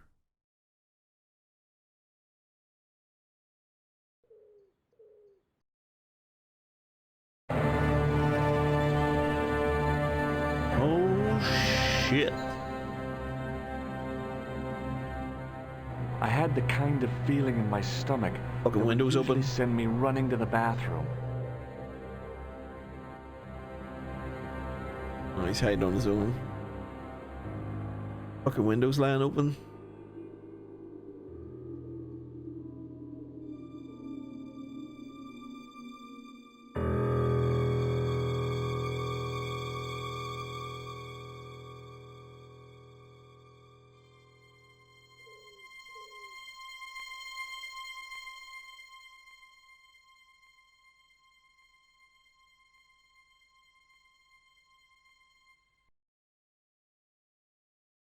Who returns to change suit pants in the middle of the day in any year?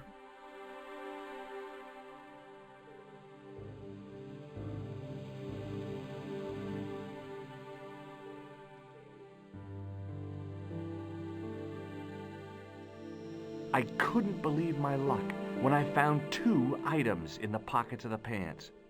The first was an ordinary matchbook. No matches, no clues. The second was a pass card which read, Thomas Merlin, Gruber Electronics Corporation. Hans Gruber, nice. He's linked to Die Hard. It was the card I'd found in the hotel bedroom. It read, Thomas Merlin, Gruber Electronics Corporation. The matchbook bore a pattern of swirling color and the words, Club Alamut. Okay.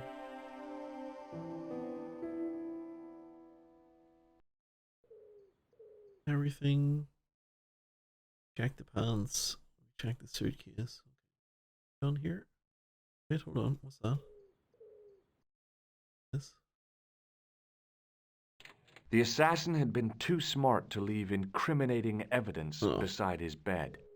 I would find something cool. Right. Window.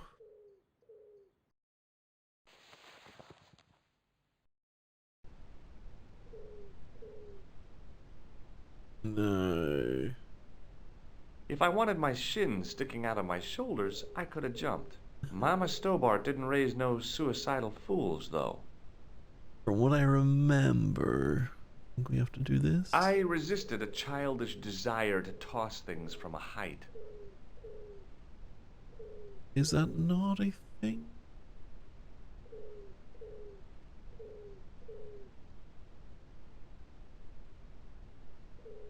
Something to do with this. Maybe I'm mixing up puzzles. I resisted a childish desire to toss things from a height. Maybe it's the matchbook? I resisted a childish desire to toss things from a height. I swear you had to throw something.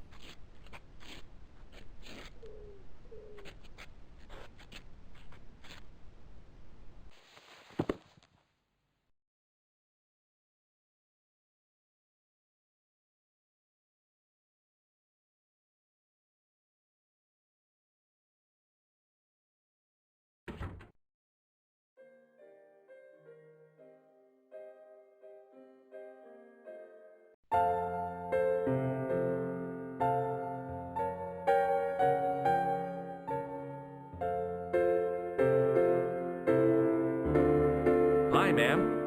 Hello, George. Hello, George. What can I do for you now? I got the key. Thanks for your help, ma'am. Maybe she would know about some of this stuff? I found this pass in Merlin's room. So, that deceitful little man is passing himself off as an electrician, is he? Uh-huh. This guy probably has 1,000,000 faces. I found this matchbook in Merlin's bedroom. It came from the Club Alamut. It might be useful to find out if that club is in Paris, George. Nico would probably be able to help us with that. Okay. I have to go, ma'am.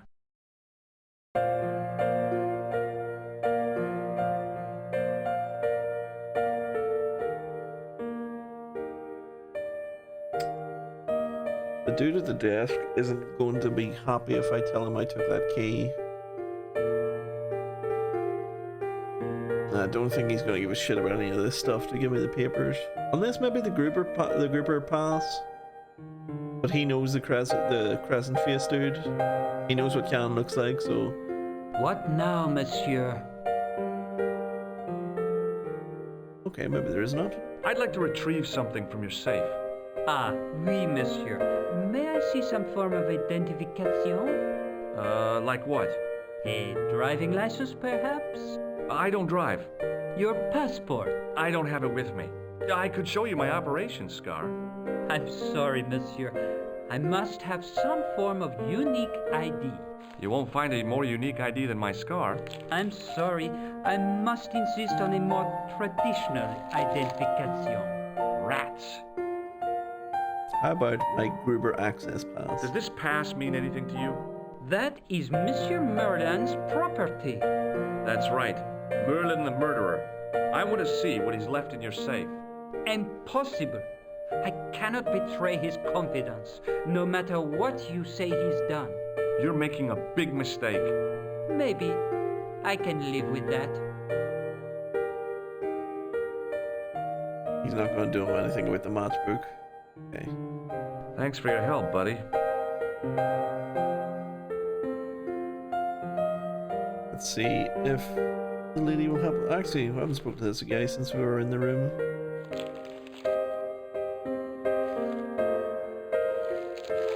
Hello again. Do you recognize this card? No, I do not.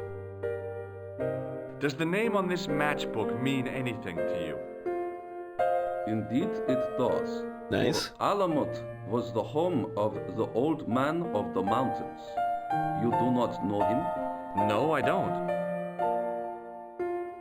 Okay, that was nothing. Thought it was leading somewhere. Thanks for your help. Goodbye. Right, so he is of no use to us at all. Try calling Nico and see if she knows that club.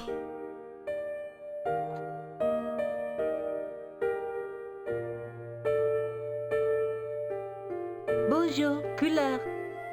Hi, it's George. I have the address of the Killer's Hotel. If you're going to pay him a visit, take care. Remember, that guy's a professional. Thanks. I'll be fine. Alright, so that didn't lead anything. Didn't lead anywhere. Surprised by the lack of Elden Ring, so I went back to watch the last 3 months of the previous stream. Even though the last boss looked easy, nice work. Thank you very much, Gumper. Glad you enjoyed it.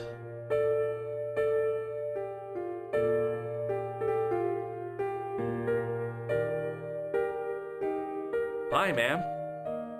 Hello, George. What can I do for you now? Okay, do you know anything about this matchbook? I found this matchbook in Merlin's bedroom.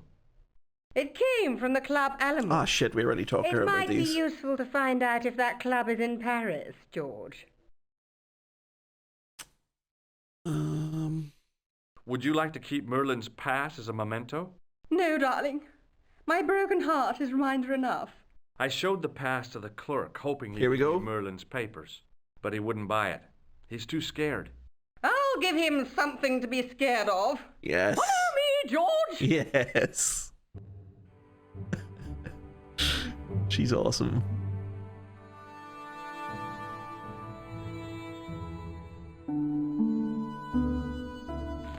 Did you place a package from Merlin in the hotel safe?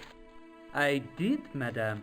And did my friend here show you Merlin's identification? Indeed he did, but What's the problem? he isn't Merlin. A mere academic detail. Give him the package. But that is against the law. I happen to be a justice of the peace, you silly man. I am the law. If he tries anything, shoot him, George. My pleasure, Lady Piermont. One moment, please. If he tries anything, shoot him, George. You know, I haven't enjoyed myself this much since Greenham Common. I don't know what I would have done without you, Lady Piermont. Voilà, monsieur. Le manuscrit de Monsieur Merlin. Thanks. How satisfying. An Anglo-American alliance that actually worked. The clerk had given me a tightly rolled sheet of parchment. I decided not to unroll it until I was safely back in Nico's apartment. Okay, let's have a look. It was the ancient manuscript which Khan had stolen from Plantar. Right. This is the bit I remember, I think. I was just mixing up puzzles. I think we go back in here. The door was locked. You have the key, you dumb fuck.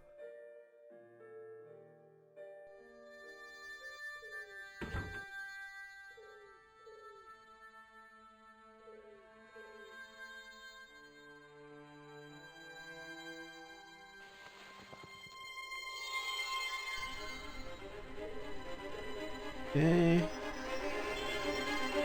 I knew this was no way to treat an ancient manuscript, but I couldn't let it fall into the hands of the goons waiting outside.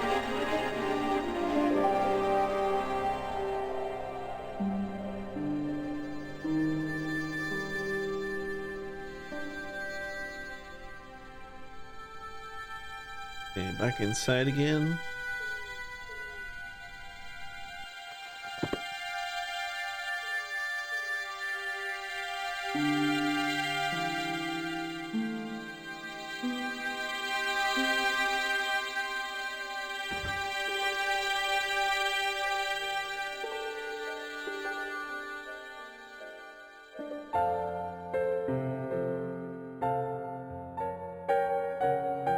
I'm just gonna save it here and see, just in case I've forgotten about a part of this puzzle, but I'm pretty sure this is correct.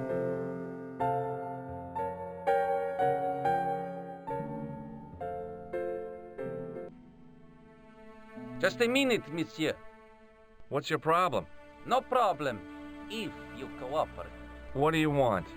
Just a routine security check, nothing to worry yourself about.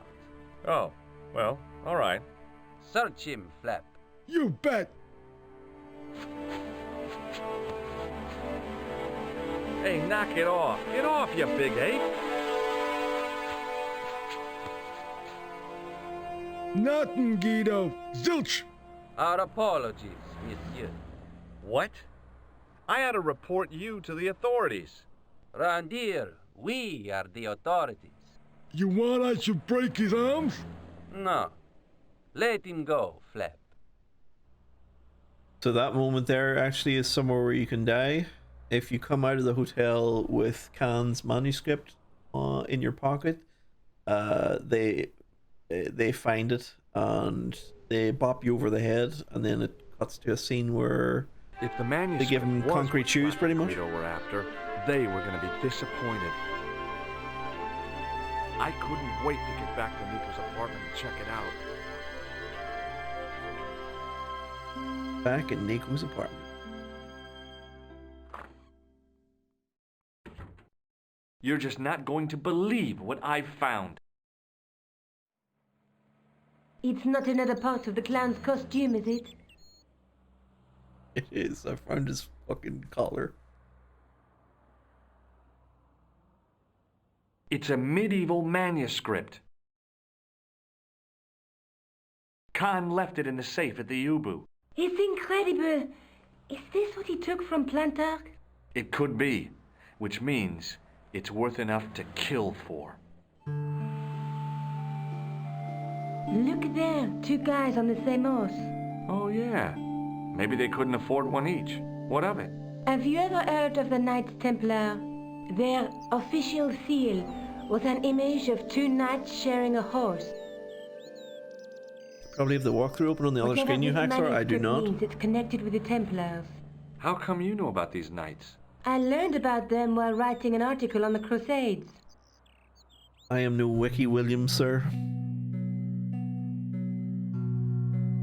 This guy, named Hughes de Payen, arrived one day at the court of King of Jerusalem. He offered to protect the Christian pilgrims from the displaced Muslim armies. The king would be able to guarantee safe transit to Christians in the Holy Land. Safer journeys meant more pilgrims, and pilgrims meant trade and wealth. The Templars proved invaluable to the king as a mercenary army. It was said that they never asked how many the enemy numbered, just where they were. And as the years went by, the Templars grew in wealth and numbers. They were so rich, even kings came to them for loans. But at the height of their power, they fell foul of the King of France. He rounded them up and turned them over to the Inquisition. Thousands of Templars were subject to torture and confessed to heresy. Of course, at the hands of the Inquisition, there wasn't much they wouldn't confess to. The last Grand Master Jacques de Molay was burned alive.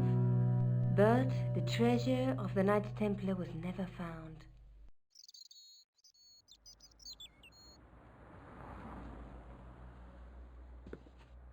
Jeez. So the treasure is hidden, waiting to be discovered? If there ever was a treasure, it's been lost for 600 years. Anyway, we're supposed to be investigating a serial killer, not a medieval treasure trove. But maybe that's what the clown and his accomplices are after. Maybe this manuscript is the key. You'd better leave it here for safekeeping. Think about it, Josh. One guy's already died for it, as you said yourself. Besides, that parchment is fragile. Okay, I'm convinced. You keep hold of it. Okay, let's ask her about the matchbook. I found this matchbook in the killer's hotel room. It's from the Club Alamut. Never heard of it. Is there anything written inside it? No, what were you expecting? If this was a movie, there'd be a clue, a name or an address. That's no use. There aren't even any matches in it. Oh well, I'll keep it as a souvenir. Okay, so she doesn't know anything about the matchbook. Try the ID pass. I found this in the killer's room. What is it, a credit card? ID, Thomas Merlin, of the Gruber Electronics Corporation. Never heard of him, or the company. Okay, she doesn't know anything about either of those. That's her own picture. She doesn't need to be shown that.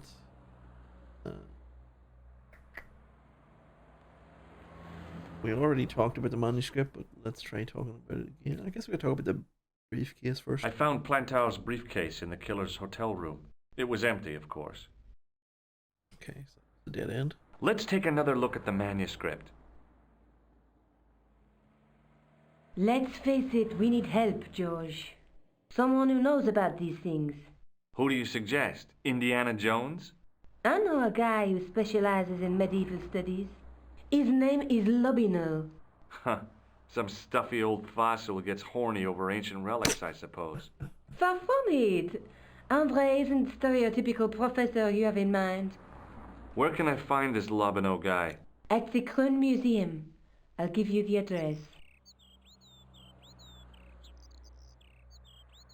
Any of you get horny over old relics here? There's a woman looking at her reflection in a mirror, but the reflection has 3 hideous faces. She reminds me of the wicked queen in Snow White. She was the one who said mirror, mirror on the wall, wasn't she? She made me cry so much when I was a kid, Mom carried me out of the movie theater. She didn't frighten me in the least. Like I said, I was only a kid. I didn't like the crocodile in Peter Pan either. Okay, so the lady of the mirrors here. Looking at her own reflection, but it's coming up with a reflection of 3 men. There's a woman looking at her, but the reflection... Okay, so it just repeats itself. Next is the knight looking at what looks like a crystal ball or a skull, maybe? A knight with a crystal ball. Now, there's something written on the scroll beside the knight. Yes, but it's written in Latin. Per disciplinam mea lux videbis. By my teachings, you will see the light. You speak Latin? Where did you learn a trick like that? A trick? I studied law, okay? I can read Latin. My, you're touchy. Tell me that again. Through my teachings, you will be enlightened. And there's... It looks like a fisherman, I think. Working on a... I think that's like a table for fish, maybe? Or is he a guy making a bed or something? I think it's a fisherman. There's a guy working on a loom. That's a He's tailor. weaving a carpet or a tailor. tapestry. Or a duvet cover. It's a clue to a place, I reckon. Somewhere famed for weaving and ships. Where folk live in barrels? It beats copper boxes. Threw me because it was taking place at the shore, and I thought this was like fish barrels and stuff.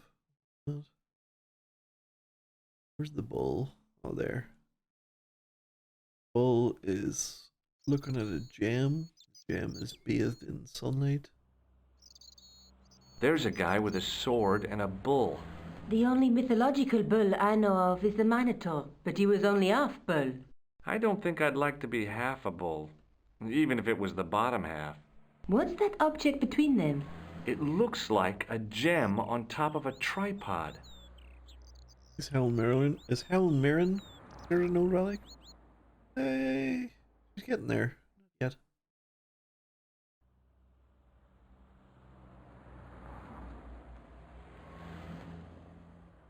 Right, so what am I doing now then?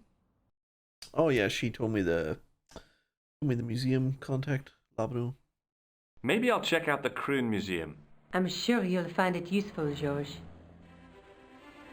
Okay, let's go and see him then. See if he knows anything about the manuscript.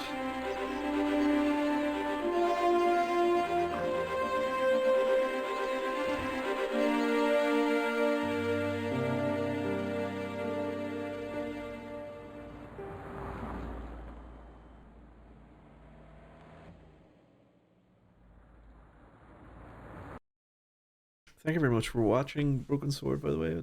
I wasn't expecting this much interest. I've always wanted to play through this series ever since I started streaming. Music.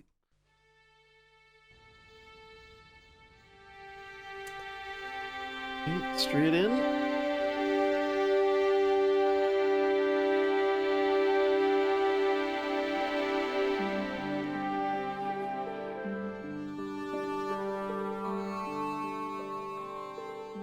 May I assist you? Pardon me. Oui, monsieur? Are you Lobino? Oh, no. Fancy you mistaking me for him. No. I am the deputy custodian.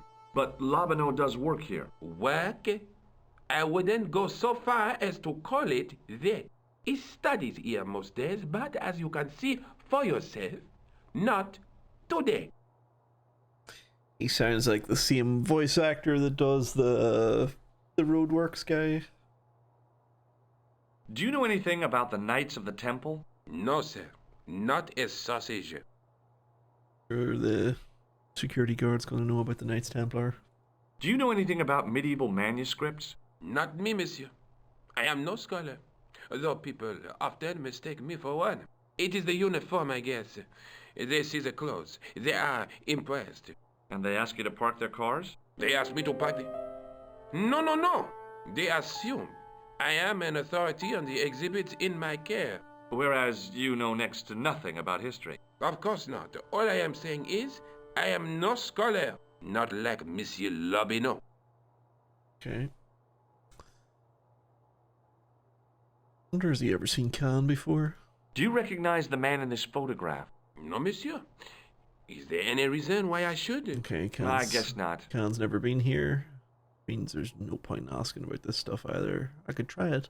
Do you recognize this ID pass? No. Have you ever heard of the Club Alamut? Oh, no. I don't frequent places like that. All right. Thanks for your help.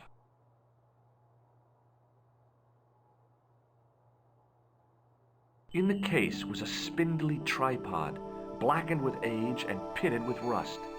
It was identical to the tripod pictured on the manuscript. A notice identified it as 15th century from Western Ireland.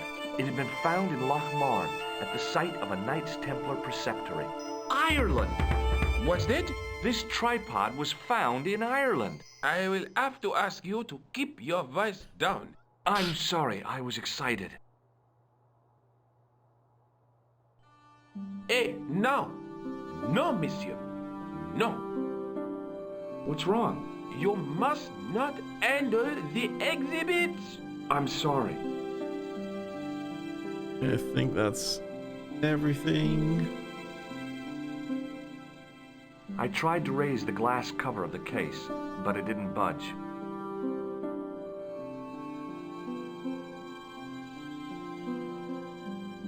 Watch out! You will have that done on top of us!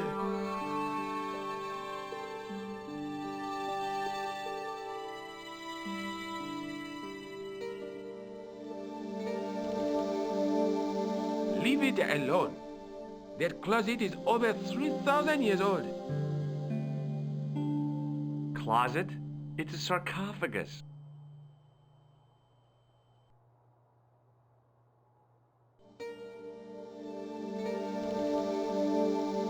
Don't even think of climbing in there, monsieur. You'll be suffocated. I always wondered how it felt to be a mummy. I vaguely remember this. It's something to do with this sarcophagus on this guard.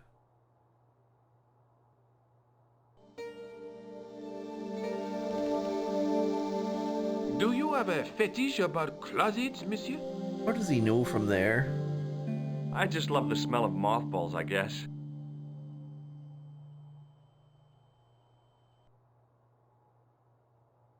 Maybe wait until he comes back here. Over there. Looking like right over here, so there's no way I can touch it. I'll look at it. It was an ancient Egyptian sarcophagus with a beautifully painted effigy of its owner on the lid.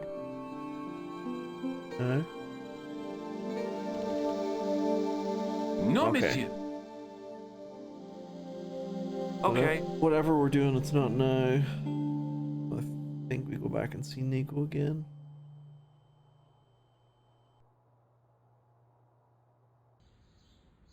This is something to do. The tripod was definitely the one on the manuscript. The Templar connection confirmed it. I was tempted to go to Ireland and check it out.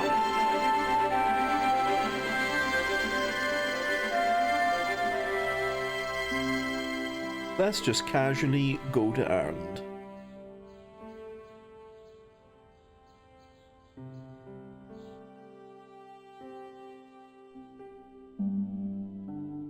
Yes.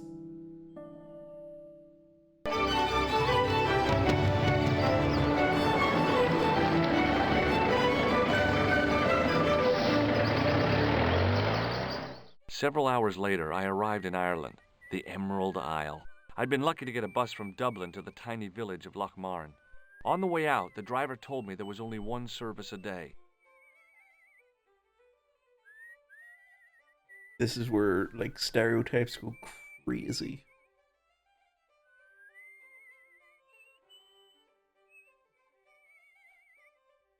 The menu.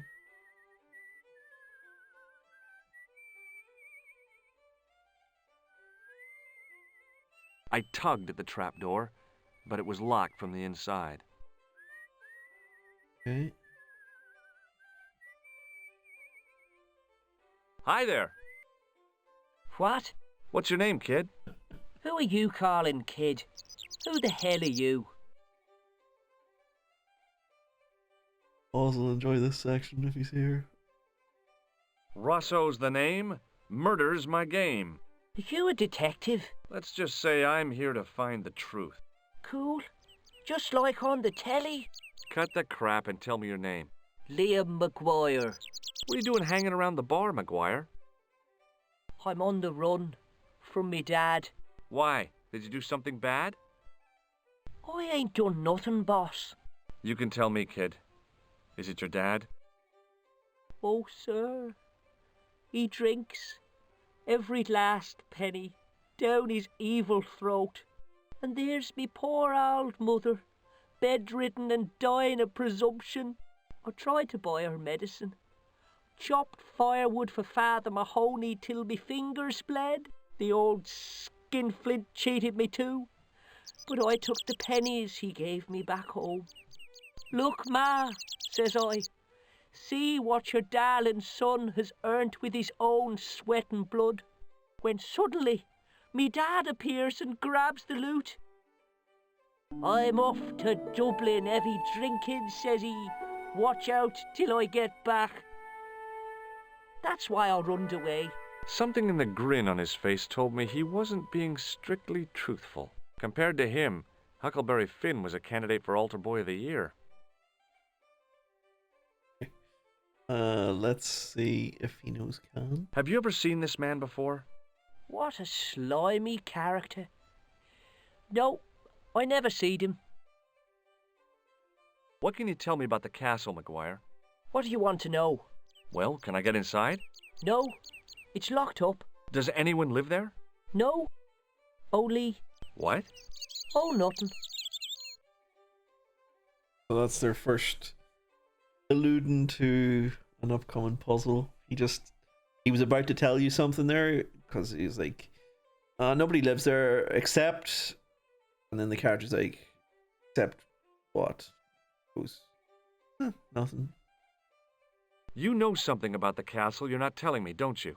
No. What is it you're covering up? Is it something you're scared of? I ain't scared of nothing. I'll give you one last chance to tell me about the castle. Oh, yeah? And what if I don't? Then I'm taking you back to school. Oh.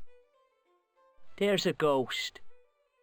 It's called the Phantom of Lochmarn. You're not telling me you believe in ghosts, are you? Mister, I seen it with me very own eyes. Last Tuesday night, I went up to see what that dig was about. I just reached the top of the wall when I hears this awful noise. What sort of noise? A horrible snuffling and snorting, like O'Brien's pig, only worst. It was coming from inside the castle. Did you find out what was making the noise in the castle? No fear. I just sat there on the wall like Humpty Dumpty. The moon was cracked and greasy like an old dinner plate. The yard was full of shadows. I could have been hiding anything. I would have gone home, but me legs had lost their stuffing. Fucking the subtitle there came up with Humpy Dumpy. I've noticed quite a few typos in the subtitles. Replaying here. Did you get to see the ghost? Indeed I did. And a fearsome sight it is too. I sat on my arse, waited while the moon went down. Then out it comes from the shadows, all grey and tattered and hunched over like an old bent willow. Then I hears this spluttering and splashing and horrible laughter in the dark. I was so scared. Why, I fell off the bloody wall. I'm sure there's a rational explanation for what you saw at the castle. There is. The bloody place is haunted. Okay, let's ask about the clown. Have you seen a guy dressed as a clown? Here in Lochmarn, they all dress like clowns. The man I'm looking for is a dangerous psychotic. Jesus. It's just like that film I saw. There's this clown, see? And he's after this kid who saw him kill a guy. He tries to warn the sheriff, only no one believes him. Then, while he's in the tub, the clown cuts him up with a chainsaw. My God, that doesn't sound suitable for a kid like you. Who are you calling a kid? I'm 25. Yeah, right. You're not a day over 14. Oh no, it's 25 that I am. Married with a car and 3 kids. 10 kids if you count the wives.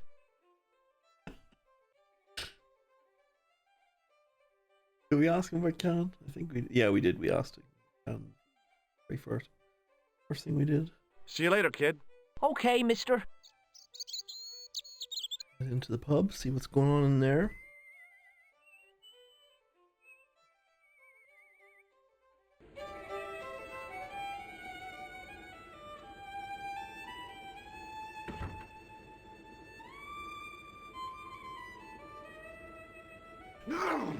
Definitely looks like a typical Irish bar, at least.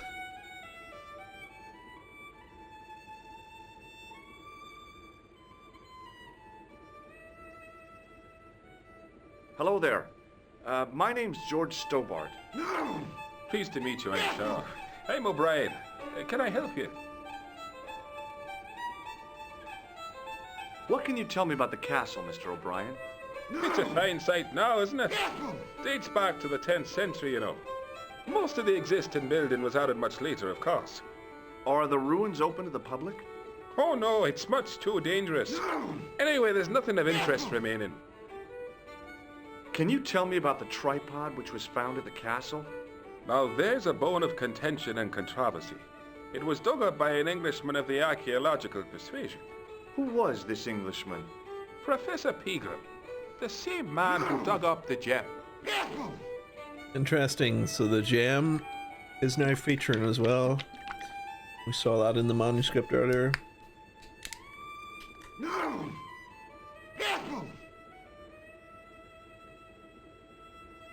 Do you know where I can find Pegram? You're too late to meet that fella. Is he dead? Not that, but he's gone from the village. A sore point with our esteemed host, I might add. Do you know where Pegram has gone? I'm sorry, but I don't. He upped anchor in the dark and shipped out before the dawn. Why did he do that? Who knows? A guilty conscience or a secret assignation. Whatever the reason, he'll not be missed in Lochmarn.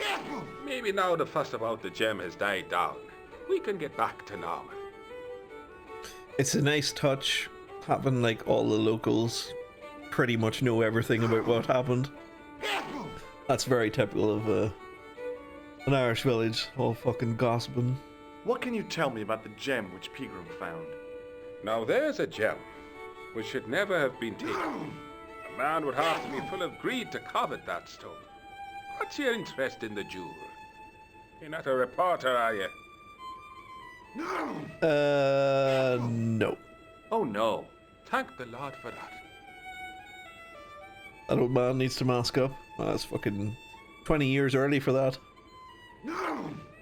Maybe that's patient zero there. How can I get into the castle? Well, those walls were built specifically to stop people getting in, Mr. Stobart. But I dare say you'll find a way, if you've the will. Why has Pegram's departure upset the landlord? He's lost a paying guest, that's why. More than that, there's the question of an unsettled bill. Poor Michael's seen red over the business, and I don't blame him. Can you tell me more about the landlord? Mick Cleary? He's what you call a would-be sophisticate. The trouble is, his idea of sophistication extends as far as putting paper in the lavatory. I never worked out why he did that. It's much too dark in there to read. That's true. Have you ever run your hand over the back of the door? The graffiti is written in Braille.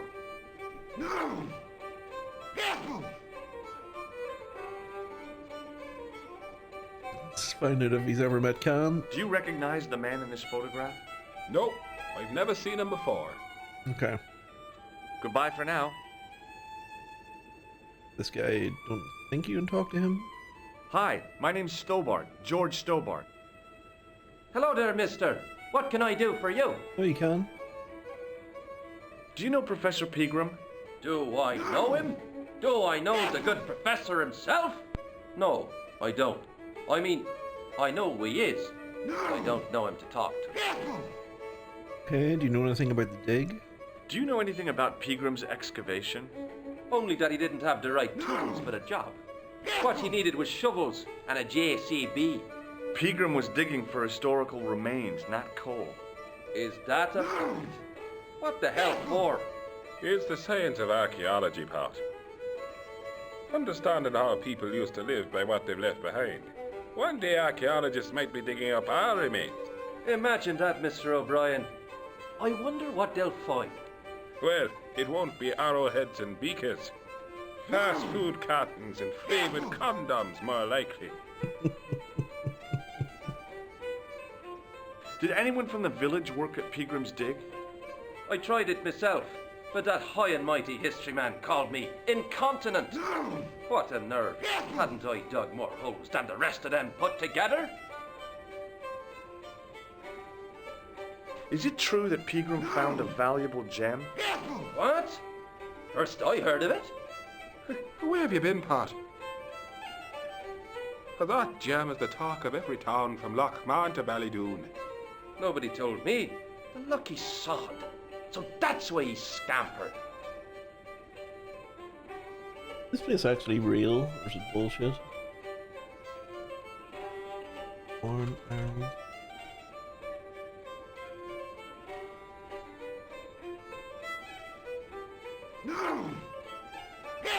No. It's just for broken sword and a pulled spoil, so don't be looking that up. Can you tell me anything about the castle on the hill? Oh, I don't know much about anything. You should ask Mr. O'Brien here. He doesn't joined up writing. Would you be one of them history fellas yourself? No. Oh no, I'm here on vacation. What's that? A vacation, Pat. It's what the Americans call a holiday. Oh, right. In Lochmarn? You come to Lochmarn for a holiday? Sure, it's a very pretty place. Where the hell are you from, mister? California. I know it. That's where the prunes come from. Yeah, amongst other things. Bye for now. Goes to Lochmarn for a holiday. Where are you from? What was that?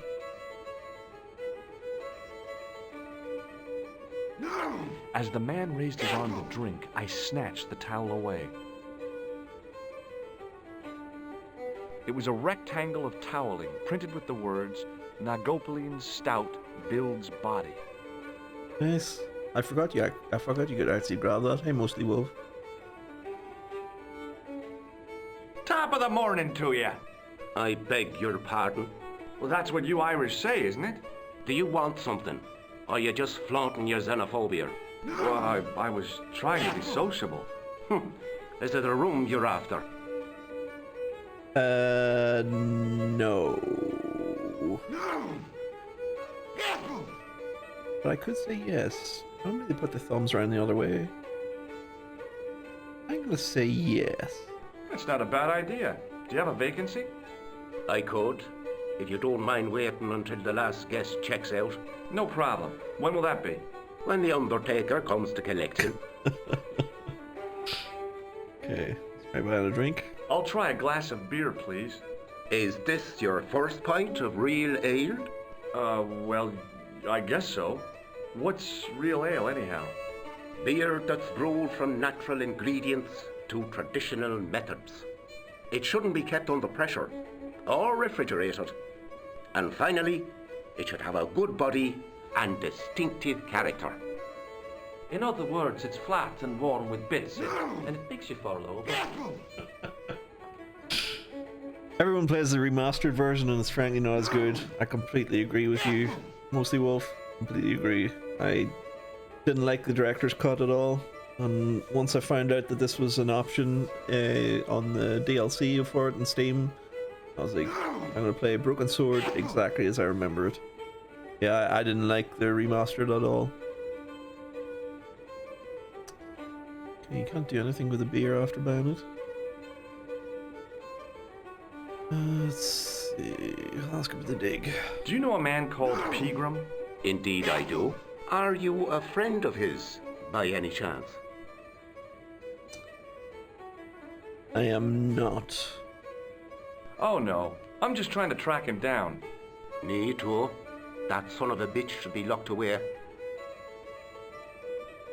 Did Pegram stay here? That's right. In the best room in the house.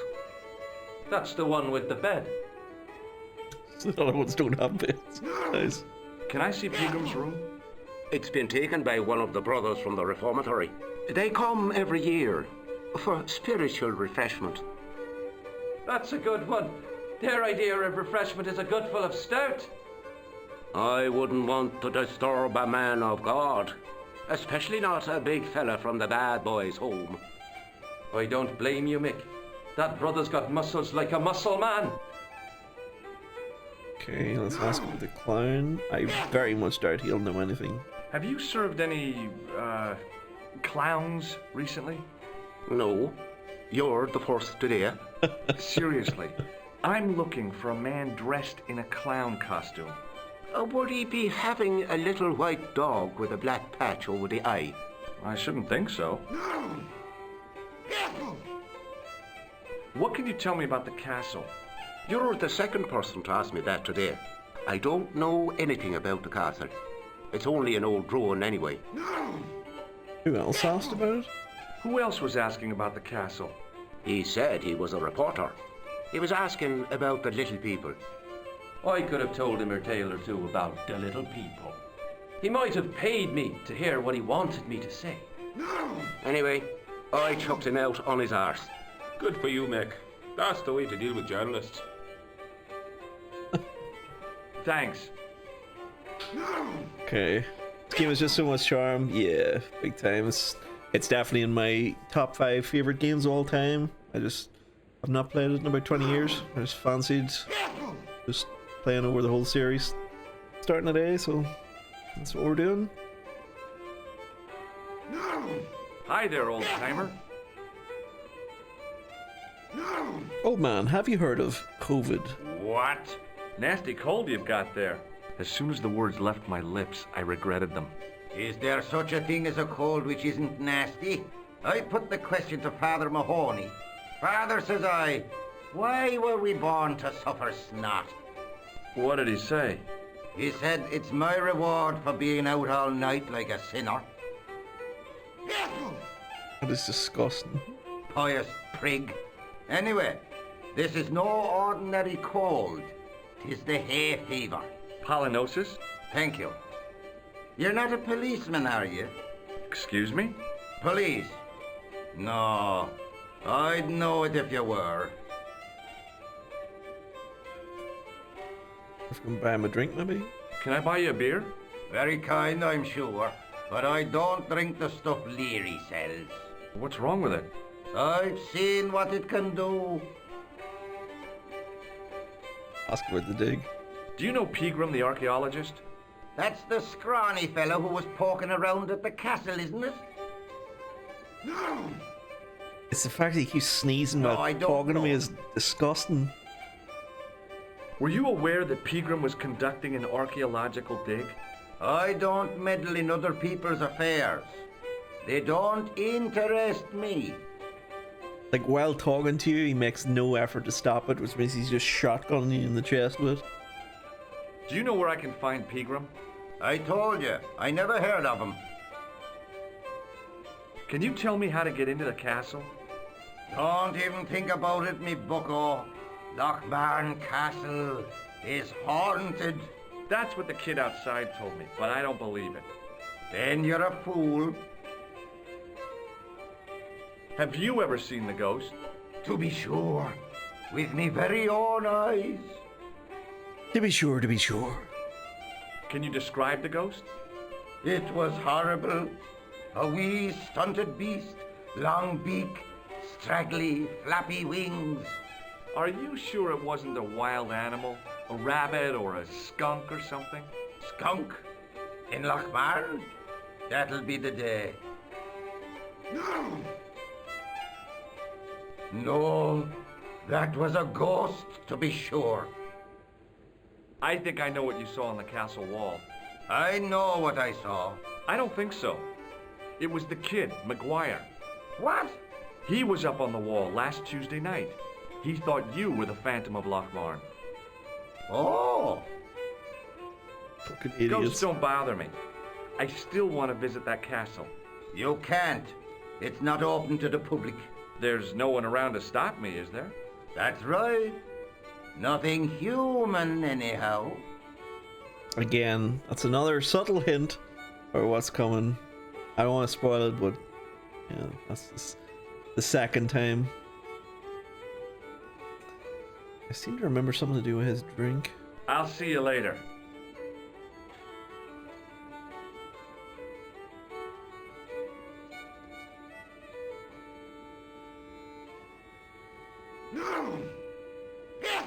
As soon as the old guy looked away, I grabbed his piece of wire. Okay, so it's not the drink; it's a piece of wire. I knew there was something to do at his table there. Let's try this pint.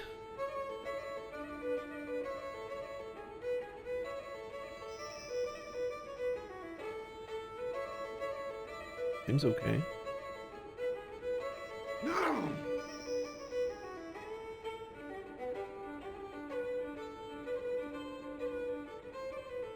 Nice guy visits rural Ireland, steals from residents. Like any other visitor here, really. Right, one last guy to speak to. Him. What's that on that table outside? Nothing. My name's George. Pleased to meet you, mister. My name's Fitzgerald. Fitzgerald, can I buy you a drink? Can I get you another drink? Oh, no, thank you. I shouldn't be drinking at all. I'm on tablets for my nerves. More than a pint and I'll pass out. We have a lot in common. Do you know Professor Pegram?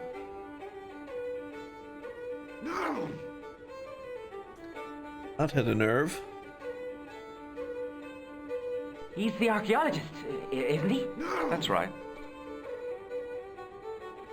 Where can I find Professor Pegram? I heard he's gone fishing. I don't know where. Did you work at Professor Pegram's dig? What gave you that idea? Have you heard about the gem which Pegram found? I heard a rumor, but you can't believe everything you hear or That must see, be the can gem you? on the table. Just as I asked about the gem there, he put his hand in the wee box on the table there. What can you tell me about the castle? There's nothing there, just an old ruin. How old? I really couldn't tell you. Have you ever explored the castle yourself? I used to play there sometimes, when I was a kid. Then one of the little ones fell off the wall, broke his head and died. We Broke his didn't go head. there anymore. You haven't been up there recently? No. Wonder does he know Khan? Do you recognize the man in this photograph? No. At least I don't think so. Look closely. He has a scar on his face. No, I'm sure I don't know him. He didn't sound entirely convincing there. See you later. Can you take his box? No. No. Okay. I think we've done everything here then. What it says.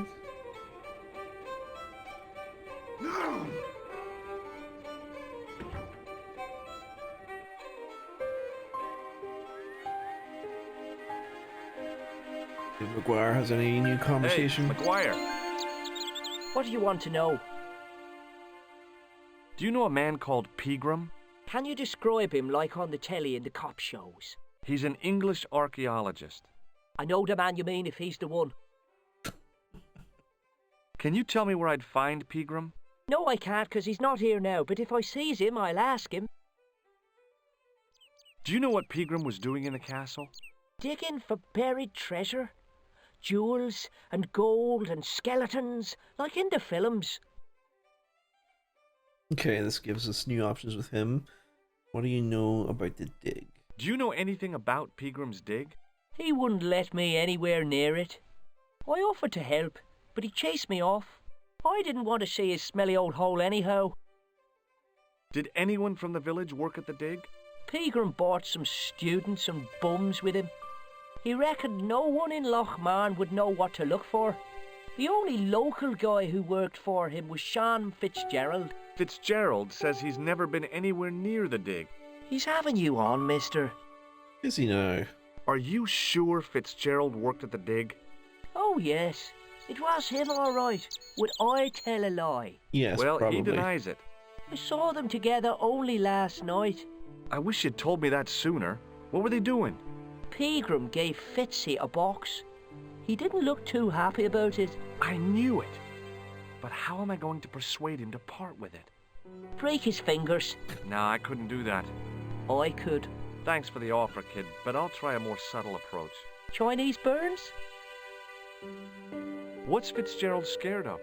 Everything and everyone. So I shouldn't have any trouble getting him to talk. He's a pushover, but don't scare him too much. Try the soft touch. Butter him up a bit. I heard that Pegram had found a legendary gem. That's right. It's been the talk of Lochmarn all week. You haven't seen the gem, have you? Hell no. I reckon Pegram made off with it. If I was him, I'd go to Amsterdam. I think the gem's still here. He could be living the life of Riley instead of digging holes. The only thing that doesn't make sense is why did he give it to Fitzgerald? Unless Fitzgerald stole it. See you later, kid. Plans to sell it maybe or mister. something. But he did say that Pegram gave it to him.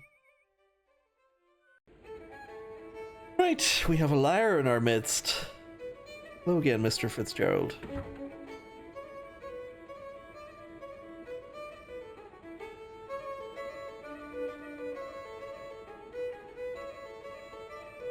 Hello. McGuire says he saw you working at the dig. What's more, he saw you talking with Pegram.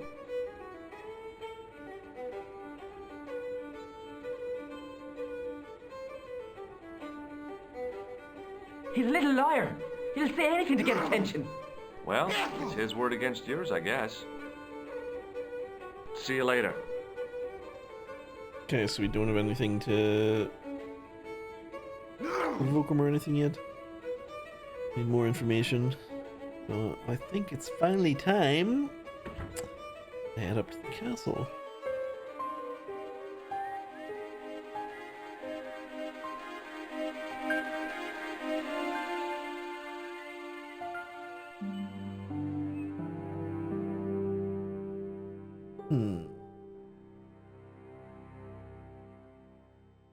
I vaguely recall this section.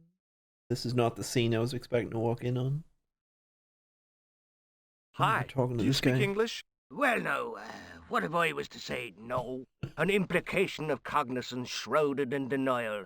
A pretty poser of a paradox indeed. I gave him the look I'd perfected when I was 12 and was going to be the greatest hypnotist of all time. It was a killer. Are you attempting to hypnotize me, or is it the constipation you're suffering? I was a little out of practice. Okay, let's open by seeing if he knows Khan. Do you recognize the man in this photograph? No, but I wouldn't trust him. His eyes are too close together. He's not a friend of yours, is he? Oh no, far from it. In fact, I believe it's the face of a killer. I knew it! piggy eyes. Can't trust him. Yeah, I don't think he does. George's audio sounded very weird there. I mean, the audio in general sounds like it was recorded in a house or something, but the audio of that last line that George just said there sounded like it was recorded in like a very, very small room, like in an airplane bathroom or something. Have you seen Professor Pegram? No, he's packed up and gone. Do you happen to know where? Back in England, I suppose. Okay, so everybody is saying that Pegram is gone. There's nobody that said Pegram's still here, so he definitely has to have left. Do you think Pegram's disappearance is due to the curse? Look at the facts. He dug up the gem. He disappeared. Bingo. It doesn't take a degree in mathematics to work that one out, does it? You don't have to be a smarty Pythagoras with a calculator. I guess not. Pegram has run off with the gem. What can you tell me about the castle? Not much, I'm sorry to say. Most of its history is long forgotten. Ah, but if these old stones could only speak, what stories they'd tell. Stories to make your toes curl and your blood run cold. You know, this castle is said to be over 600 years old. Who built the castle? Mad Phelan, the first lord of Lochmarn. Well, I say lord, but actually he was little more than a village chieftain. He built his castle from the remains of the Templar preceptory. Okay, don't think I want to start talking to him about Knights Templar just yet. Let's just see if we keep going with the castle. Do you mind if I climb up your haystack to get into the castle? What? You'd break your stupid neck for sure. Probably. Do you think I'd stand by and see your brains dashed out? Yes, I'd actually. be very careful, and I promise not to sue. You won't get the chance, not while I'm here to stop you. Right, so we need to get rid of him somehow. Try chatting him up about his book. Good book? A book? It's a passport to a world of fantasy and imagination. Yeah, what's the title? Creative Shelving for Beginners, the 1978 edition. What is he reading that for? What's so cool about home improvement? There's nothing like it. The resinous autumnal aroma of seasoned wood, the rhythmic rasp of the blade. Ah, no wonder our Lord came to earth as the son of a humble carpenter. I bet he was a wizard with a chisel and a length or two before. Surely the portrayal of Christ's adoptive family as humble artisans is a symbolic metaphor. I don't know about that, but I know they were carpenters. Haven't you read the book? Well, no. But I have seen The Greatest Story Ever Told, and I don't recall Jesus putting up any shelves. Alright, let's see where Knights Templar goes. Where was the site of the Templar preceptory? Right here, on Temple Hill. Phelan built right on top of the old wall. It's said that deep beneath these walls, there's a Templar chapel. Did Pegram discover the chapel? I don't know. His workers were sworn to secrecy. Again, everybody is all in agreement on the story that nobody local worked on it, apart from Fitzgerald. I have to go now. Okay, what's this? Get away, you silly noodle! Can't you see the load's unstable? So that's obviously the option to climb it. Don't climb on the cart, pea-brain! Right, so no matter where we pick, it's all the same thing here. What else have we got here? Probably just going to throw a wobbler if I go near this.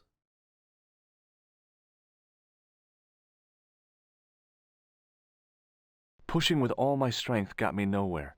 They didn't budge. I really need to start working out.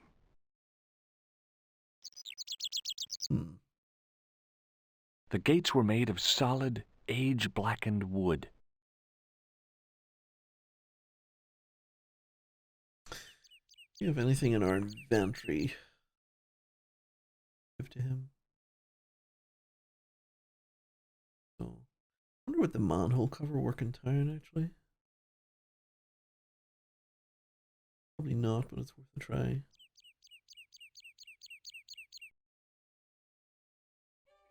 So we can't do shit up at the castle. So I are Garotum and climb. So let me get this right. 5 minutes ago you were fucking criticizing about people being rude and stealing from the Irish, and You want me to go up the hill and just murder somebody that I've never met before so I can climb his hay bales? Jesus, Gumper. This is probably not going to work, but let's try it. The workman's key was the obvious tool to use to open this trap door. It was specifically designed for a job like this. Unfortunately, there weren't any holes in the trap door.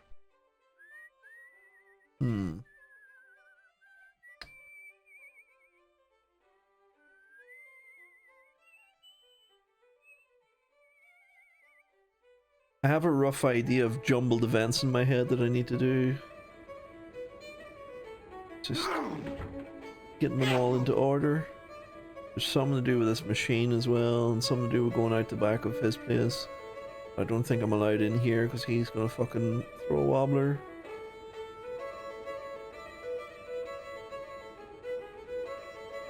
Hey, where do you think you're going? Out the back? Excuse me? No customers behind the bar. Ever. It was an electric glass washer. It looked even older than the barman. It was an electrical plug attached to the glass washer. Get out. I can't touch any of that shit at all. Where's Fitzgerald got anything new to tell me now that I've been to the dig site? Well, I haven't seen the dig site, but I've been up near it. Hello.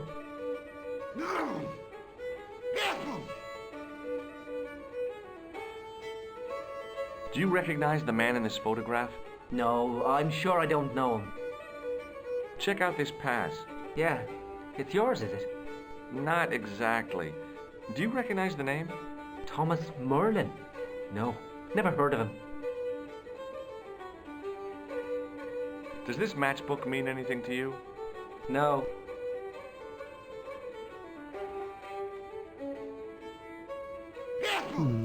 See you later. Wonder if the drunks help me with the barman, maybe?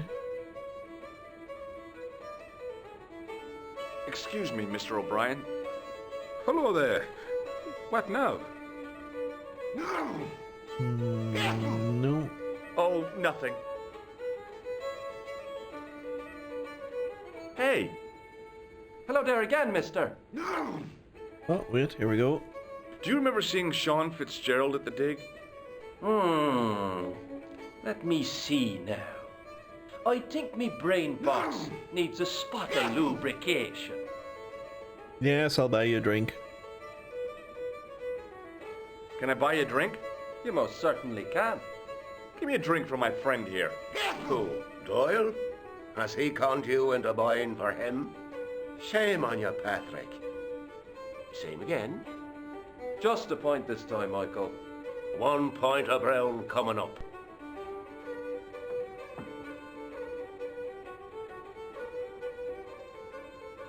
Do you remember Sean Fitzgerald now?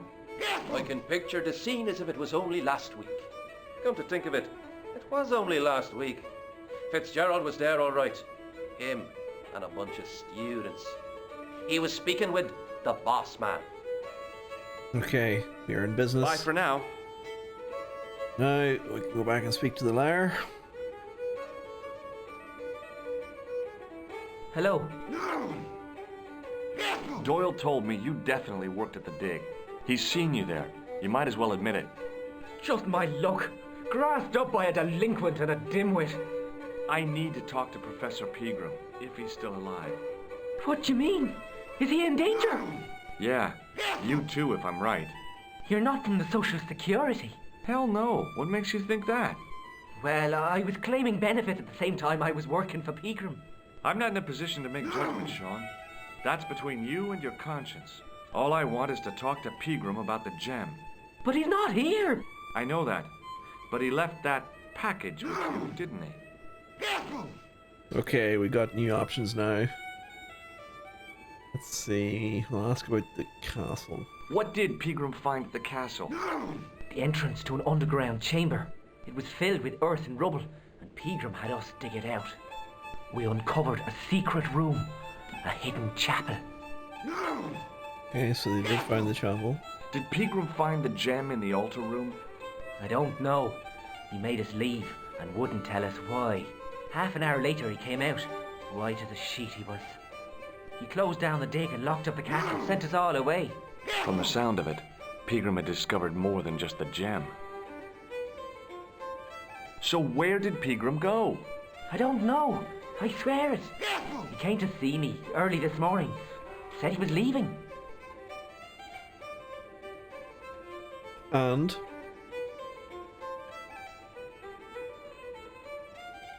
He asked me to give this package to a guy called Marquet. Marquet? I've not encountered that name yet. Show me what's in the package, Sean. I can't do that. Why not? I promised the professor. So what? You didn't have any qualms about your benefit scam. So where's the harm in taking a peek inside Pegram's package? You don't know these people. I can't. I don't dare. Show me Pegram's package. This is your last chance to show me the package, Fitzgerald. I've been patient with you, but now it's time to kick ass. But he'll kill me. Who will? The man from Paris. Jack Marquet. Pegram told me if I gave him the package unopened, I'd hear no more about it. But if I double-crossed Marquet, I'd be dead. Jacques Marquet? I'll deal with Jacques Marquet.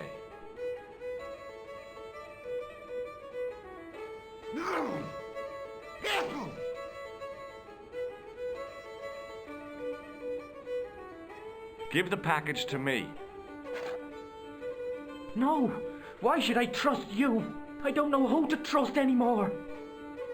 I wish I'd never even heard of the Lochmarn gem. See all the villagers looking at him there.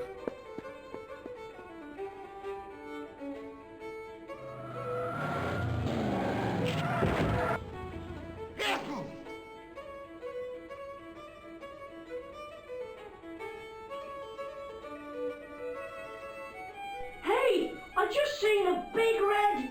Get out of here, Maguire. Come back when you're old enough. Get out, What's the Maguire. lad howling about? A big red sports car. Sean Fitzgerald's been runned over. Get out! Noisy little tyke. Maybe you should send out some medicinal brandy, Michael. Oh, yes. And who's going to pay for it? Not me. Me too, neither. Let's go out and see what happened.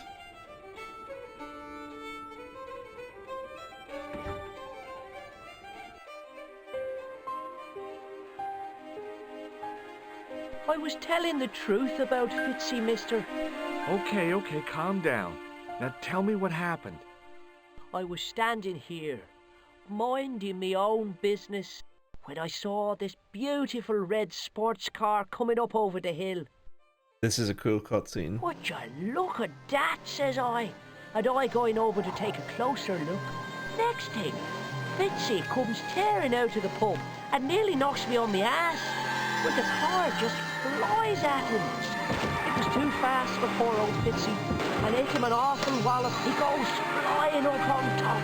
Jesus, says I thought he was a goner. Next thing, the driver hops out, and I couldn't believe my eyes.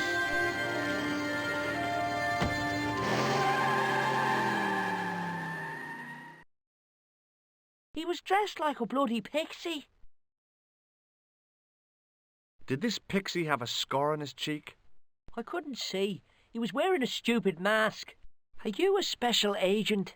Sorry to disappoint you, kid, but I'm not. Did Fitzgerald drop anything when he was hit? I didn't see. It all happened so fast. Okay. See you later, kid. Okay, mister. Okay, so if you were paying attention to the cutscene there, you would have seen that the car handbrake round like that. And when it hit Fitzgerald, it looked like something fell from Fitzgerald and went down in here.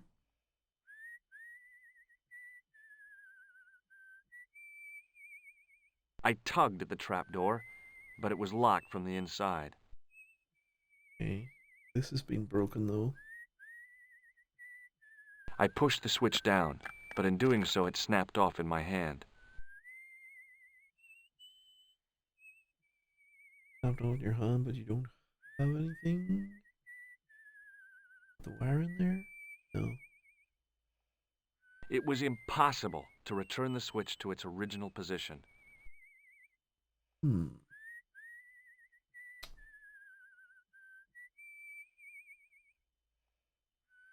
Guessing the switch here controls these doors. Can't do anything with it at the moment.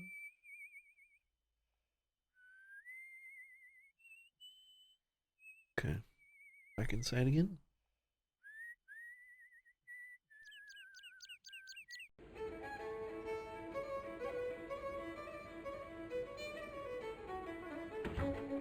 No! Excuse me. Yes, sir? Give me a new pint. May I have another beer, please? Certainly, sir. Same again? Yeah, please. How is this stuff made? That's the secret of the master brewer, sir. Each barrel is lovingly manhandled in time-honored fashion, suspended on skillfully tied ropes of the finest hemp, lowered into the cellar utilizing the forces of original gravity, like manna from heaven.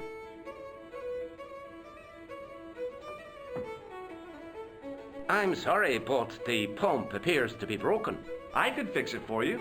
I don't think so. This is a job for a professional electrician. Oh well, at least the glass washer is still working. It's not my idea, is it? Do you know Sean Fitzgerald very well? I know him enough not to sell him more than 2 pints. He's like a kid when he gets a few beers inside him. Oh, I'm not surprised. He's on medication for his nerves. There's nothing wrong with his nerves. He's just screwy. Okay. Thanks. The glass washer has stopped and the beer pump is broken. Get out. I could try to fix your glass washer. Oh no, not unless you're a qualified electrician. Get out. I could try to fix your glass washer. Oh no, not unless you're a qualified electrician.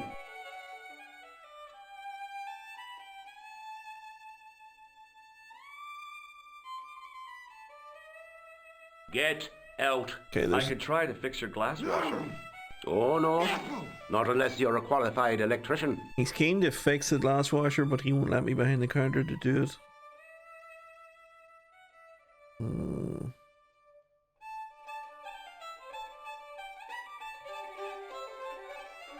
Hello again. Another piece of wire. Do we need maybe 2 pieces?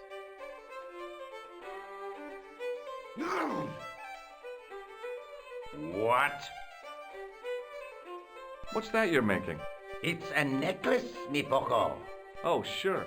Made out of steel wire? That's right. A necklace for my pretty one. When my little lover feels it round her slender neck, she'll be mine. All mine. Nice. If I was a woman, I wouldn't think much of a wire necklace. It's not made for a woman. I've got my sights on tastier dishes than women. Flesh as smooth and tender as a maiden's. Bones as soft and white as a newborn babe's. Rabbit, lad. That's what gets my juices flowing.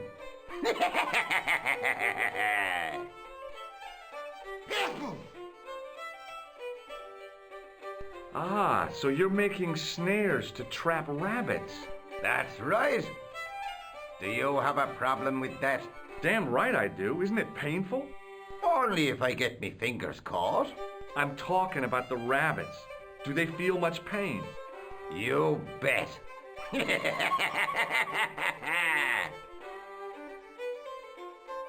I'll see you later. Okay, so we've talked about the wire necklace. Guess we could do another round of everybody, see if there's any other new conversation options. I'm starting to get a little bit stuck Excuse though. me, Mr. O'Brien. Hello there. What now? The boy told me Fitzgerald was driven away in the car that hit him. McGuire's always spinning wild yarns. I don't know where he gets them from. Television, I expect, or comics. If I was you, I'd take what he says with a generous pinch of salt. Maybe I could speak to the barman and ask him if I would be able to fix his McGuire's washer. tale about the car sounds quite plausible to me. He says the driver was dressed like a leprechaun. That boy has a head full of fluffy toys. Goodbye for now. Okay, nothing there. Try his mate. Hey, Hello there again, mister. what do you know about leprechauns, Doyle? Leprechauns! Is it the little people you're talking about? Sure, and a cousin of mine was wed to one. Oh, come on. Do you really expect me to believe that? It's the truth, I'm telling you. She fell asleep on a fairy ring, see? When she woke up, there he was, a little fella, all in green. Tell me more about your cousin and the leprechaun. Oh, no. Well, young Mary was speechless, especially when the leprechaun up and spoke to her. Be my bride, me darling, says he, and she'll never want for riches again. Okay, says she, and he slips a ring of daisies on her finger. Amen. So there you are, proof that the little people exist. Well, that's no proof. All you have is her word for it. Not so. The following spring, she had a little baby. Did the leprechaun's promise come true? What promise was that now? That she'd never want for riches again. Now, there's the strangest thing. She never did. I thought you said she was claiming the social part. Indeed, Mr. O'Brien, but there's riches and riches. She told me, Pat, she says, that little darling boy is all the riches in the world to me. It's a fun conversation they're having. Like, it's obviously stereotypical, but bye for now. There's definitely like signs of authenticity to it as well. Excuse me. Like they talk like Irish people would.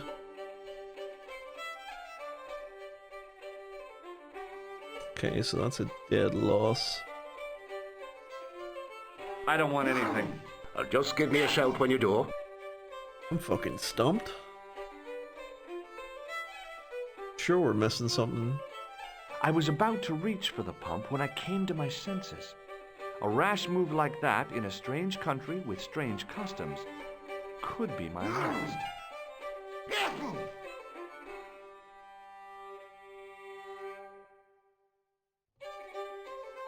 Oh, we're allowed to use the phone. Okay, this could be something. Let's try bringing Nico up to speed.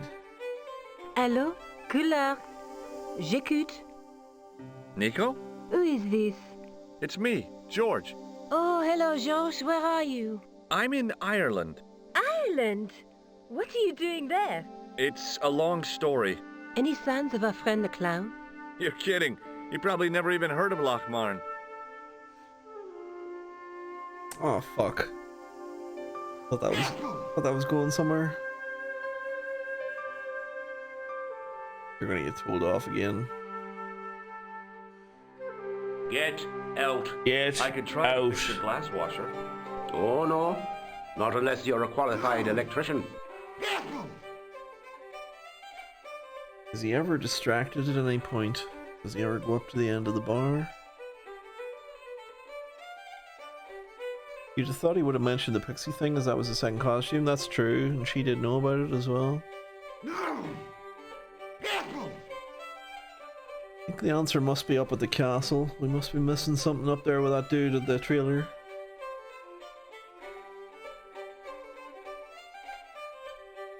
Or maybe I need to see something in the manhole, give him interest in going in the back. Let's see, is there any way of looking at this? It was a trap door in the sidewalk. Is there any way to look in it or anything? No.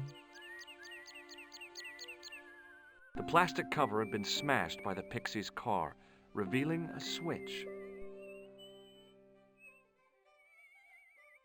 It was impossible to return the switch to its original position. The switch is stuck.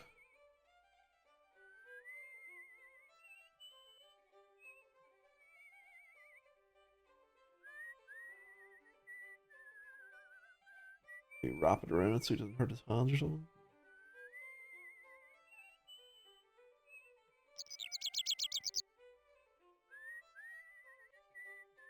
I tried to flip the switch with the lifting key, but it was much too cumbersome for the job. Fuck, I thought I'd find something.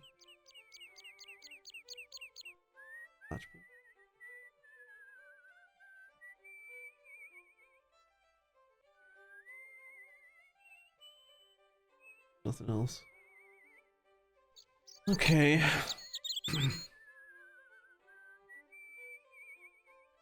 Hey, McGuire. What do you want to know? Wanna try this? Give me your hand. Get lost. Oh, come on. I just want to show you a little trick. No way, mister. I don't do tricks. Father Mahoney told me I'd burn in hell if I did. I just want to shake your hand, that's all. Oh, all right. Gotcha. Neat, huh? Didn't feel a thing. His fucking face. See you later, kid. Okay, mister. His face, he's such a liar. Oh, I didn't feel anything. Even though he looked like he fucking shit himself. Oh, wait, go back. Fucking, oh wait, there's a little grating.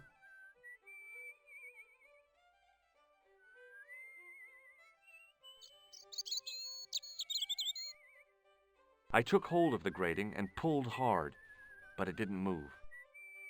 The drain was covered with an iron grating, through which I could hear the rush and surge of running water. We open this one, maybe? I tried to use the keys to lever up the grating, but that wasn't going to happen. Fuck! Not missing anything over here or anything, are we? No. What's to see in that scene? Fuck, I thought I'd find the answer there. That little grating. Right, how do we get past this dude up here? You combine with a wire with a buzzer?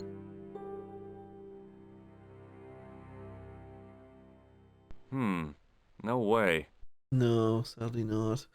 I must ask one thing, and Thalnor, I just chose to say it just after your question. It's not based on you personally or anything. Let's try and figure this out without looking up any solutions or anything, because it'll fucking totally miss the point of why we're revisiting the series. That's a good idea though. What was your logic there? What were you going for? What were you hoping that would happen? Is it just because they're just two electrical things?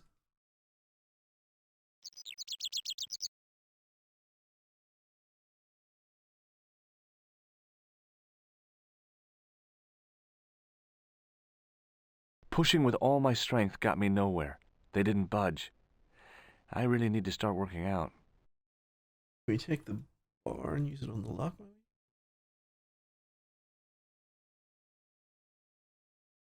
maybe? Something to do with his trailer. All of these are just going to be to climb on and he's going to tell me off. Get down, you lemon-brained lummox! That's me.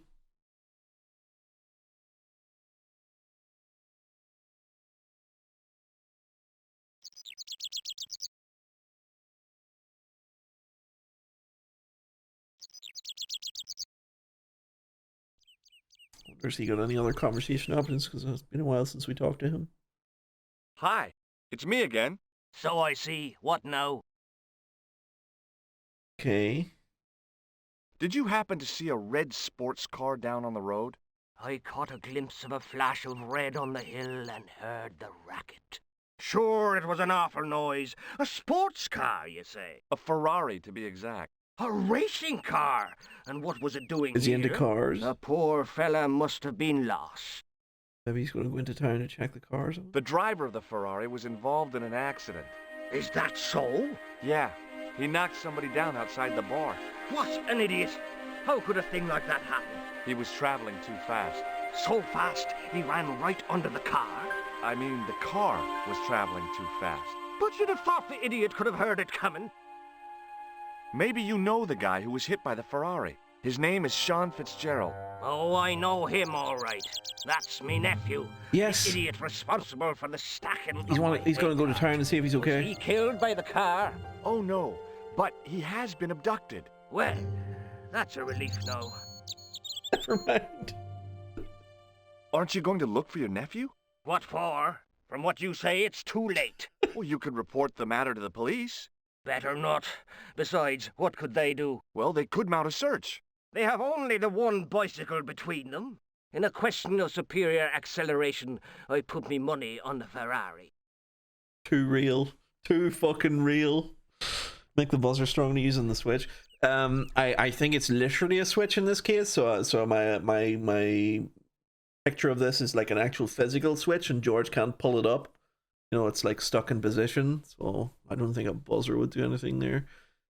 I really hope George can talk him into going to town. If this doesn't pan out, I have no fucking clue what we're doing. I think you ought to know exactly what Sean has gotten himself into. I'm not sure I want to know. But you're his uncle, his own flesh and blood. You're right, but what can I do? If I'm not here to guard it, some idiot might try to climb the haystack. What a moral dilemma.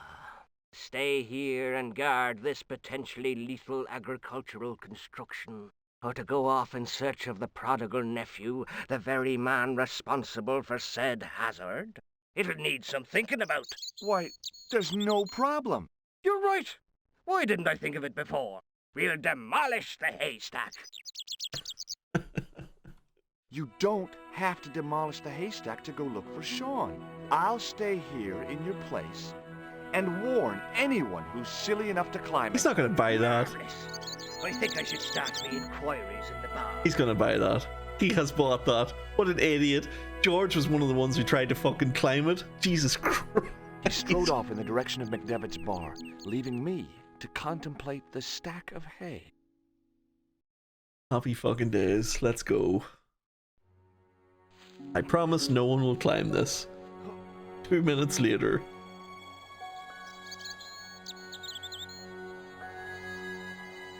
The stack of hay stopped, short of the top of the wall.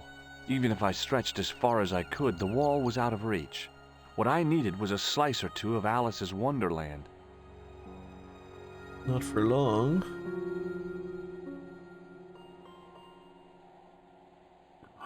I inserted the end of the lifting key in the mortarless crack and gave it a firm shove. It remained lodged in the wall, jutting out to form a step.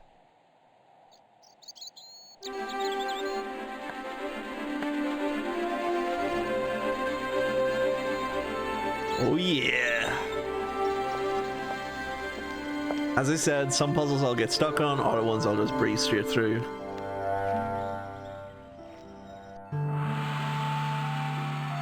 And so we come to this puzzle.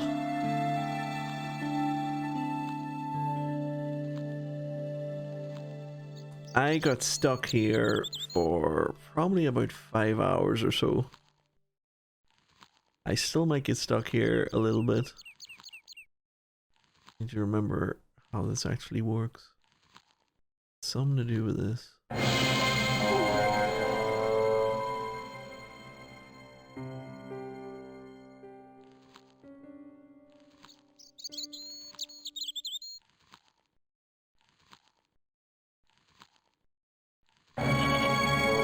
He won't let me touch it.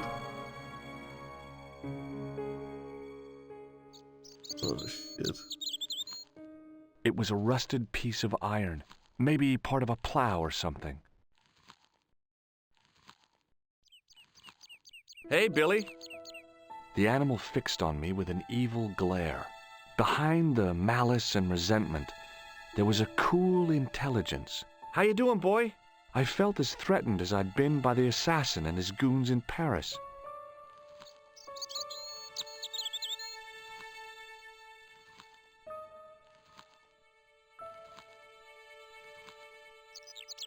That's something to do. I know he hits you here because he won't let you go near the ladder either. Unless you trigger him to go that side.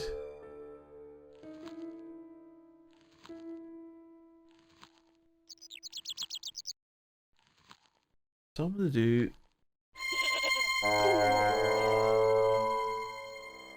It's got something to do with this. You basically you have to try and get him like caught up in it. Or how you do it.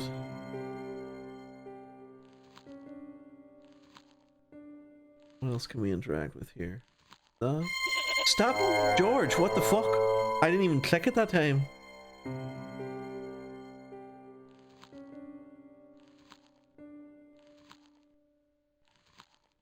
What else can we interact with here? There's the boat.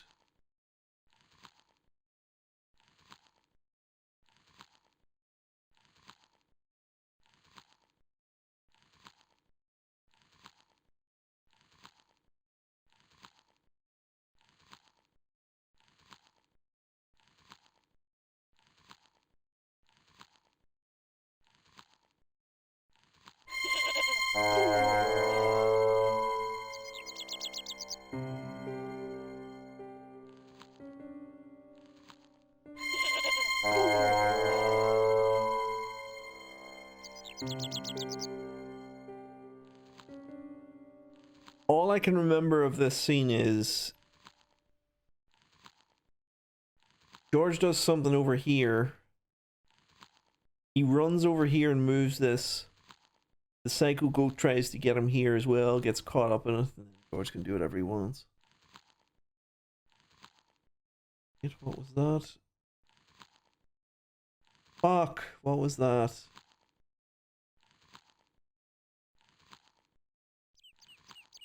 I moused over something there to pick it up, and I don't know what it was.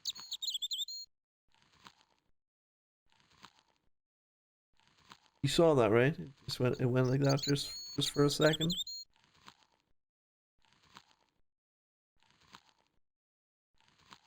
It wasn't that.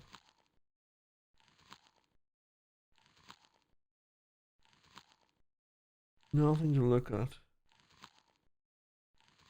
Oh. I think it was as the ladder in the back as the screen shifted. Oh, alright, so you think I was just moused over that for a second.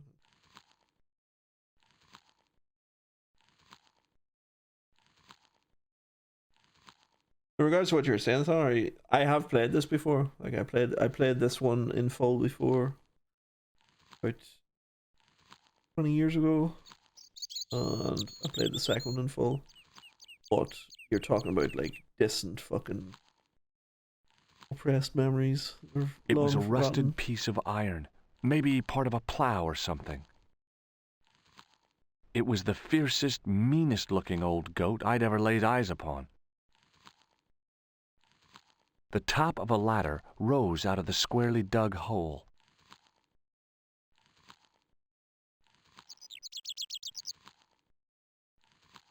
Hey, Billy. The goat responded with a cool and penetrating stare. I remember playing the original many moons ago and more recently the remaster on a tablet or something at some point, so it's all familiar yet not at the same time. Exactly, that's exactly what it's like now for me as well. I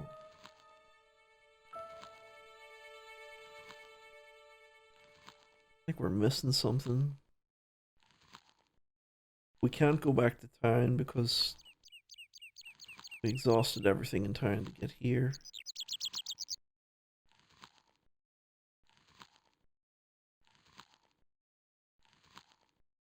Unless somebody in town gives me something to distract the goat. Anything I can think of?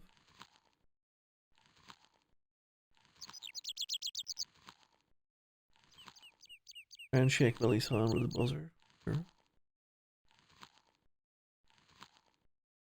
No, no animal cruelty for you.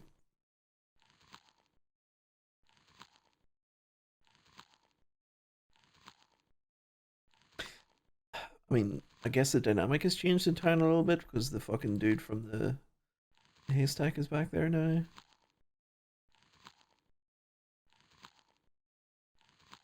Maybe a certain point.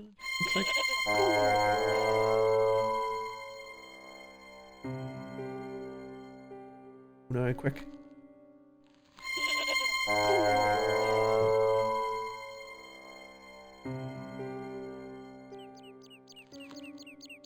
Hold on, maybe you do this. Okay, headbutt you there. Okay, get up, get up, get up, get up, get up, get up. Yes, yes, yes, yes! This is it! This is it! Fuck yes! I remember. Fuck you, goat. The rope by which the goat was tethered had become tangled on the old plowshare. Bye-bye.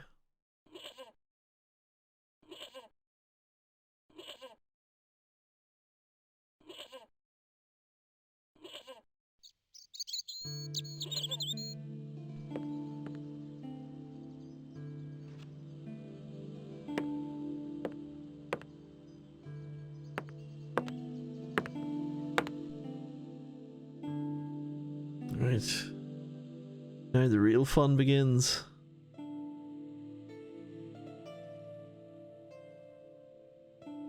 I tried in vain to move the panel.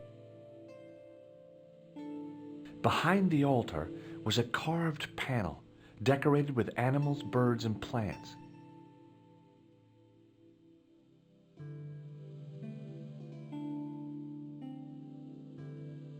I placed my fingers and thumb into the holes in the wall. Nothing happened.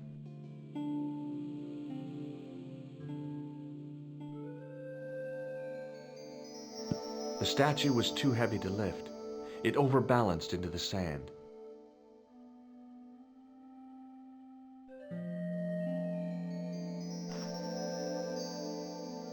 As I swung the stone upright, I noticed it had left a pattern of holes in the sand. The same pattern that's in that lock. I placed my fingers in the 5 impressions left by the fallen stone. It was weird. They fit perfectly. Okay, do this. The only object on the table which interested me was a small sack. As I dipped my fingers into the soft white powder, I realized what it was. Plaster of Paris. I'd used it in kindergarten to make casts of animal paw prints. I'm having the exact same fucking thing, Gumper. It's so weird. It's really fucking weird just how the brain works. Like, it's just, you have these epiphany moments where you're just like, solved, solved, solved. And then you get to a puzzle that's next after that. And you're like, fuck. And you're stuck on it for like an hour or two.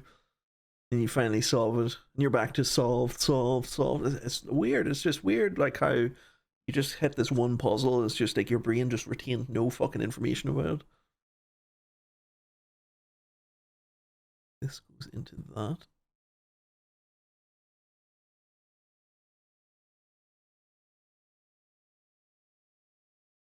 I sprinkled the plaster on the sand until the holes were filled.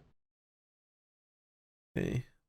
That is all we're able to do now, I think.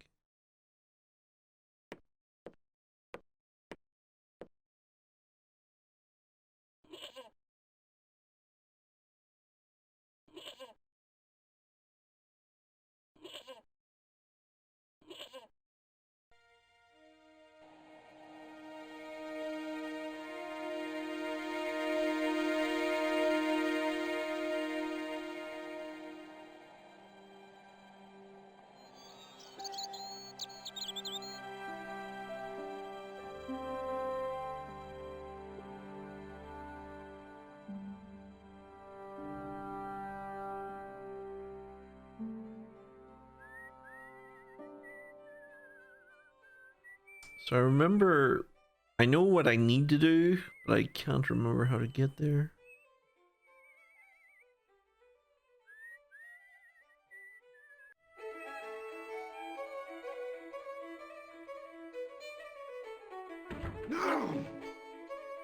Dynamic in here has changed because this guy's here now. It's not going to be in my favor. Actually, he's going to go nuts if I'm not here. Hello. Hello there. Oh, no, Let me he doesn't introduce care. you to my pals. We've already met. I want you to know you have my sympathy. Oh, it's just terrible, awful. It's the worst news I heard all day. Let's top the bad news all right for this week and the next. The whole year. It's worse than that. It's the worst disaster in living memory. Isn't it the biggest calamity in the history of the village? I would say it's the biggest in the history of Ireland. The most awesome disaster since mankind paddled out of the I think primal they're talking about the paw. top being broke. There's no beer. Yeah. Is a glass of beer more important than a man's life? Were you talking to me? To all of you. Sean Fitzgerald has met with God knows what, and all you can do is drink. Sean has gone for a ride in a flash car, that's all. Why don't you calm down and join us? What about Sean? Why aren't you out looking for him? There's no point in launching an ill-equipped expedition to save the lad. In a life-or-death situation, preparation is essential. That's why I slipped in here. For a point. Okay. I gotta go. Excuse me, Mr. O'Brien. Hello there. What now? Nothing. Oh, nothing. Hey. Hello there again, mister.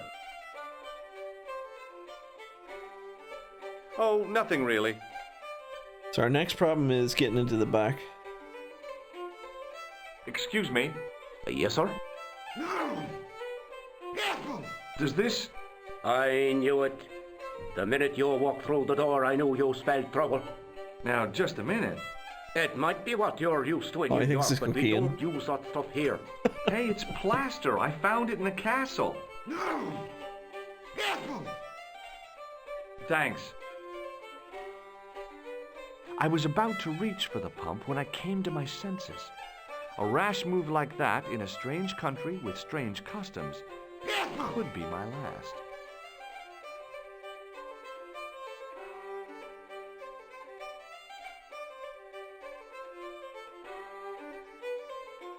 Steal another wire, maybe? No. See if the old dude's got anything. Hello again.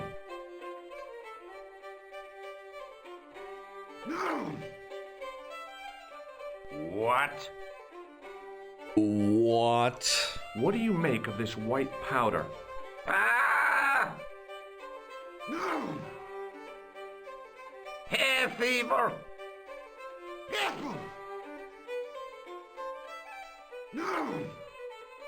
I think I've fucked up. I'll see you later. I think I've fucked up. I think I've done something really stupid. You can talk to the violin dude? I really don't think this dude can be spoken to. He wasn't listening. Yeah, I didn't think so. Okay. I think I've made a mess.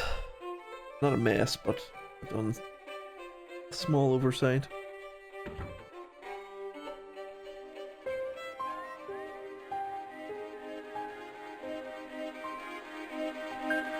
Hey, McGuire. What do you want to know? Nothing. See you later, kid. Okay, mister. Did we speak to Nico before the accident or after? I think it was after, because I remember Gumper talking about the Pixie suit.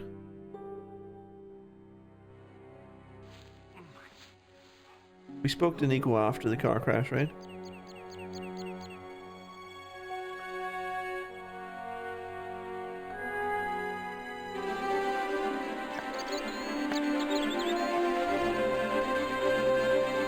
It was after.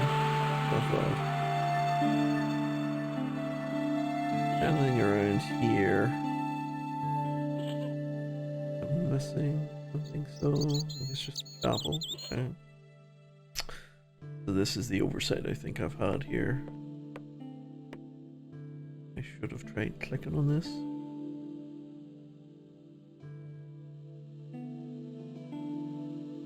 I smoothed the plaster level with the sand.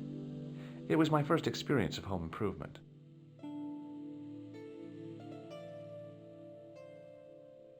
I smoothed the plaster level with the sand. It was my first experience of home improvement. And then we do this. No? Oh yeah, because it already made the holes, so the plaster's already in it.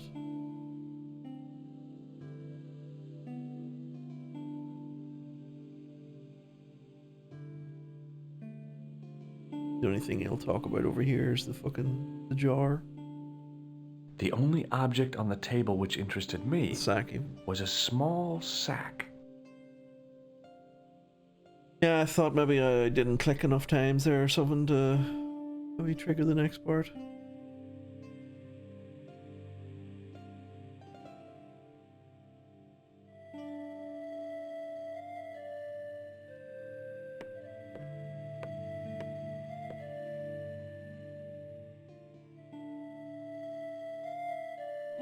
Back to Stumped again. The next stage is definitely in the basement of the pub.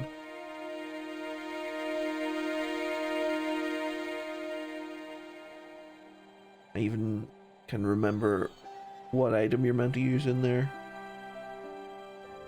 Milk the wild pig.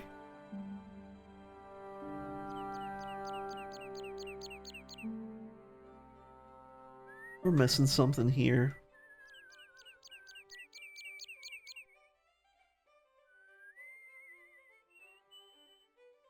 It was impossible to return the switch to its original position.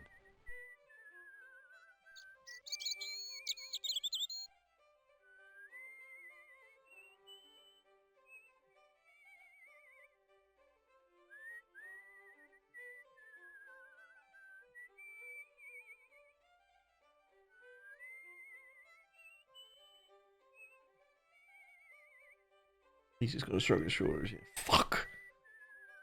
I hate that. Like whenever he walks over. You mentioned home improvement and plaster there. Wasn't the dude in the haystack reading a book on it? He was. He took it on. Unless it's sitting at the bottom of the haystacks. He might have set it at the bottom of the beels actually.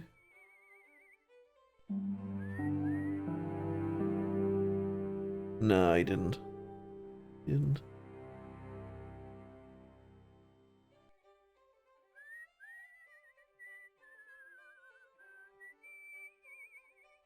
The drain was covered with a grating. We open the grating, please.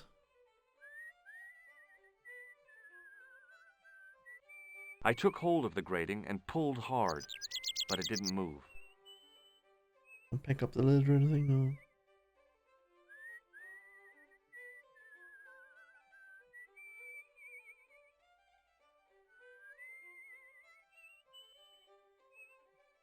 I tugged at the trapdoor, but it was locked from the inside. Which is that switch, I think.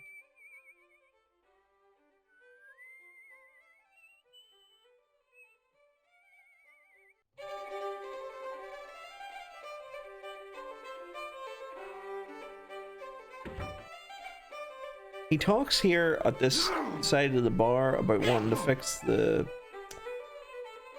glass cleaner.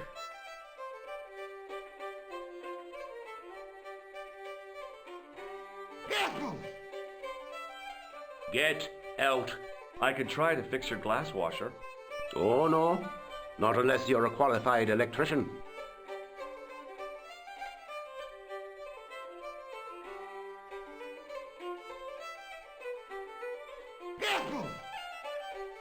Get out. Yes. I could try to fix your glass So if you interact at all with anything no. there, Not unless you're a qualified electrician. you grab the manhole opener from the wall again to open the grate. No, it's a fucking, well, I think it's a cog option. But we did try that Arisia, and he said there's not enough leverage. Or it's, he said no, he said I think he said something like I can see why you would use that tool to open this, but there's no hole to insert it or some shit like that.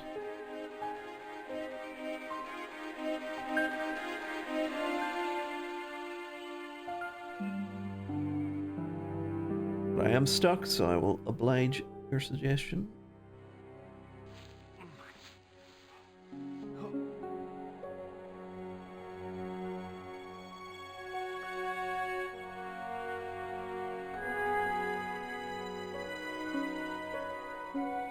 I tugged at the lifting key and found it was held quite securely.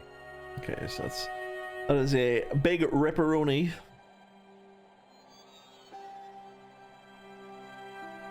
Key has come to the end of its time in the story.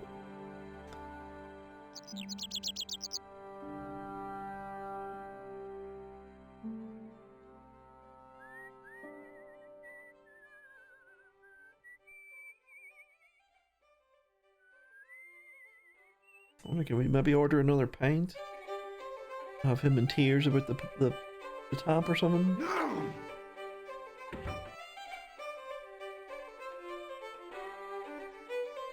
Excuse me? Yes, sir?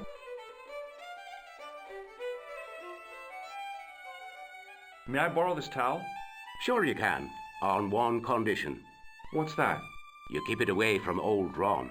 Who's Ron? That's him in the corner, with the hygiene problem. May I borrow this towel? You can keep... Okay.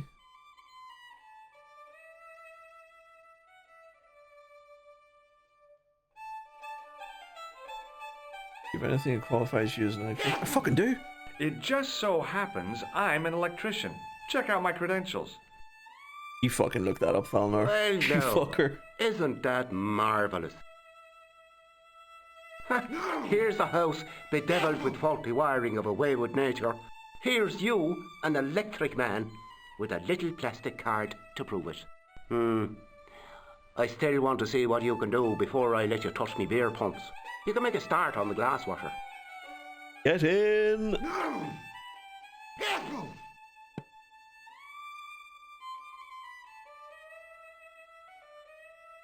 And when you've finished that, will you take a look at the pumps? I certainly will, sir. Certainly will.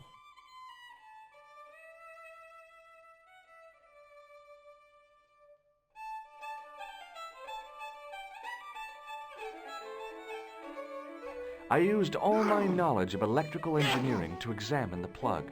Seemed fine to me. Okay. Use the wire on the plug.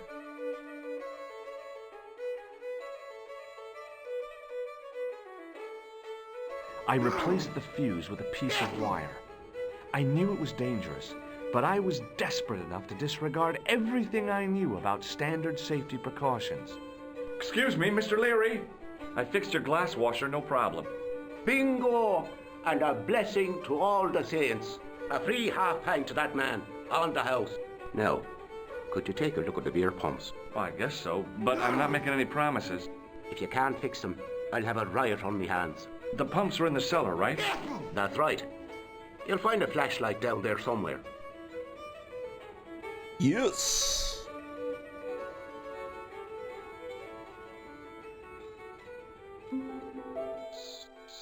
What a dumb place to store a flashlight. A dark cellar. The only way I was going to find anything down there was to feel around.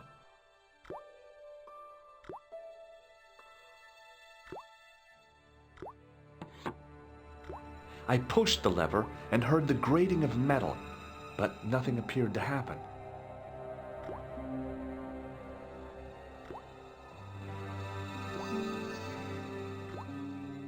Okay. I think I know what I'm meant to do now.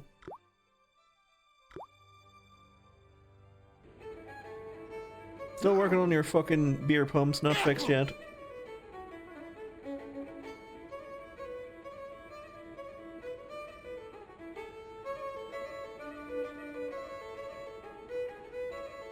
Hello, Thalnar? Did you Wiki Williams that?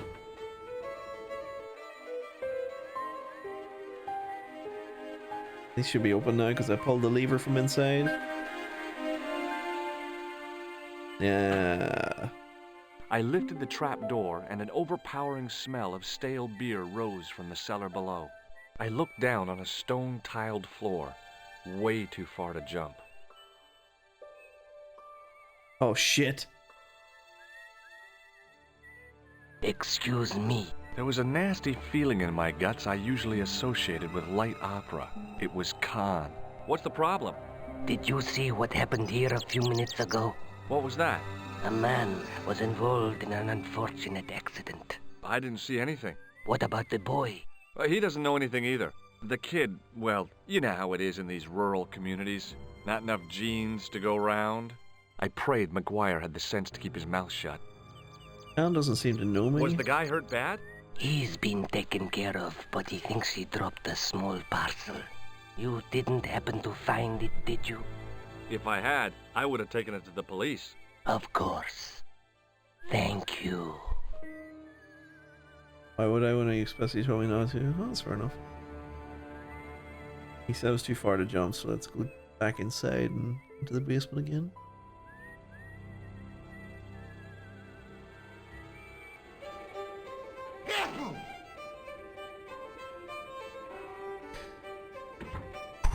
We're getting close, we're getting close.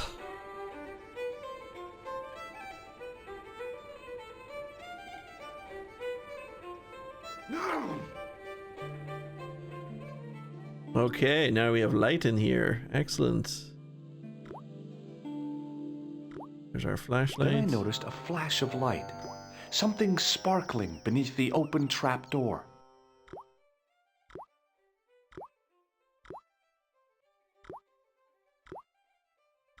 It was Peagram's gem, all right. A large, uncut blue stone. As I held it aloft, I realized the fascination it could command. I guess I was already under its spell. Did you find it? What? Whatever you was looking for. Can you see him? Listen, No. McGuire, I want you to keep this to yourself. No problemo. Just chuck us up a crate of lager. No way, you're not old enough. We can sell it and make some cash. Forget it, kid. I couldn't betray Mr. Leary's trust. I could, for sure. That old misery guts deserves it. If you want to do me a favor, keep a lookout for that guy in the suit. Okay. But it'll cost you a packet of chips. Oh, and shout if you see that Ferrari.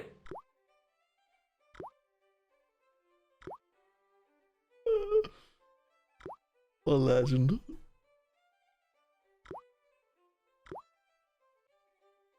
Okay, anything with a box. I searched the trash, but there was nothing useful there.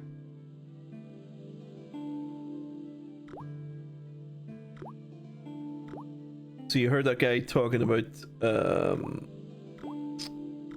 the hatred of Director's Cut earlier? So Director's Cut actually adds new stuff that was never in the original, takes away stuff that is in the original, and also adds a fucking like puzzle solution thing where like they fucking put like circles and shit on places where you're searching, so it'll like draw a circle here to show you if there's a point of interest and stuff. It's like, why did you do that? That's the main reason why people don't like Director's Cut. We need to do this. The slow drip of water barely dampened the towel. We need to turn this on first. The faucet creaked, coughed, and spewed out a stream of rusty-colored water. Okay, do this.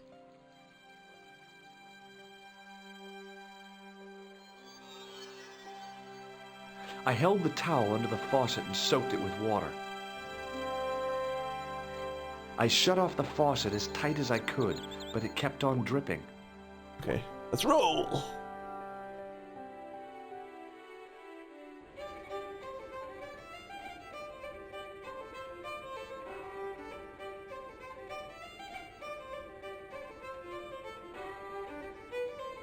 We are almost finished in Ireland, I think. I think there's too much left.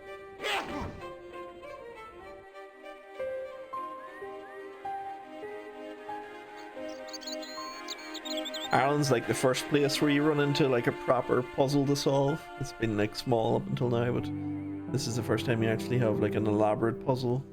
You have solved most of it now.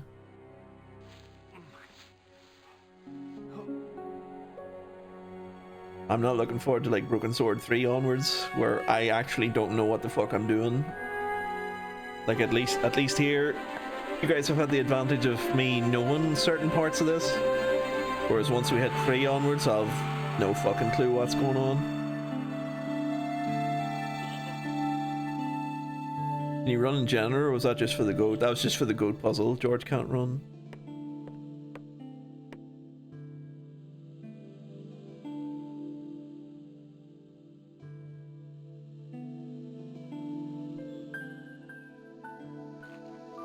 Just in case you thought I was enjoying the fucking RP walking all day. A trickle of water was quickly absorbed by the plaster.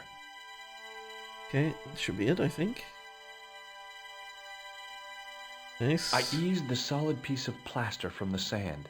Underneath, it had formed a perfect copy of the statue. Pop that in there. The hardened plaster cast fitted snugly into the 5 matching sockets. There was a soft thud, then silence.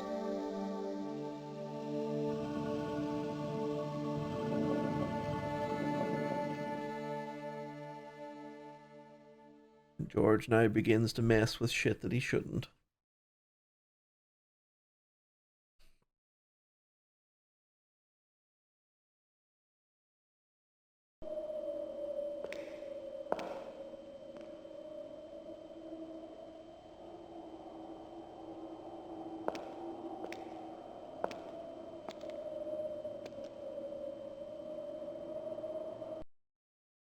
Back in Nico's apartment. So, where did you stay last night? At McDevitt's. I got to drinking with Doyle and a couple of the guys. That explains why you look so ill today. Did you get any sleep at all? Not much. I had to share the room with another guy. Did he snore? Hardly. He was dead. And you say Pigram has disappeared? Without a trace. But my visit wasn't a complete waste of time. Pigram's gem? The Templars' gem. Whoever Jacques Marquet is, he's in for a disappointment. Jacques Marquet? He's the guy who should have collected the gem from Fitzgerald. I've been reading about Pigram in this magazine.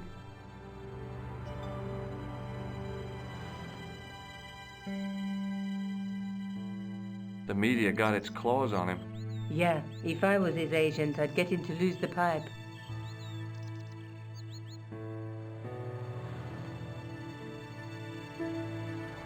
That dig must have been pretty important to him.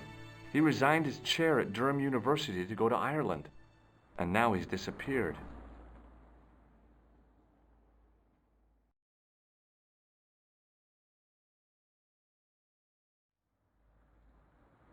See what you can find out about Professor Pegram. I'll speak to the university. What are your plans? I want to find out who, what, or where Montfaucon was. All I've got to go by is the name and a picture of a hanged man. Okay. Let's talk about Pegram again. What do you know about Professor Pegram? I've seen a television program, Pigram's Past. He's written a book, The Crusader Families of Ireland. On the manuscript? Let's take another look at the manuscript. Maybe I shouldn't, unless I talk about the gem, maybe, because I found that now. Oh yeah, you can talk about the pedestal as well. Okay, let's talk about it. That's the tripod in the Croon Museum.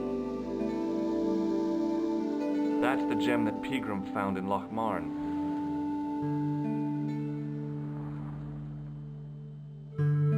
Okay, nothing else to talk about there, I don't think.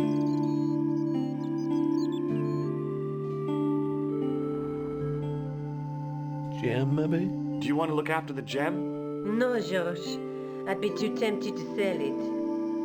Alright, I think we're done here then. I can't sit here all day, much as I'd like to. Okay.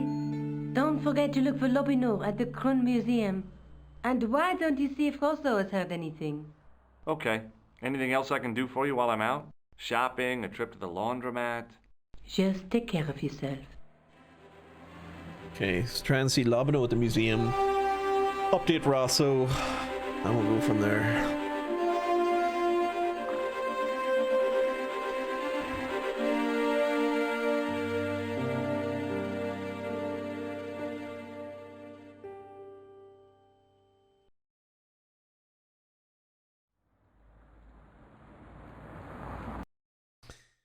Alright.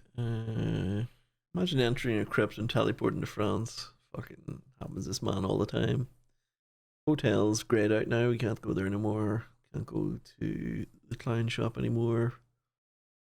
You can still go back to the cafe. I wonder why.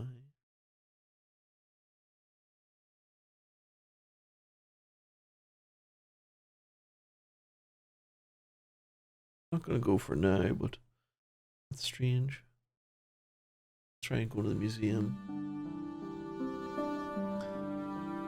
See if the professor's back yet.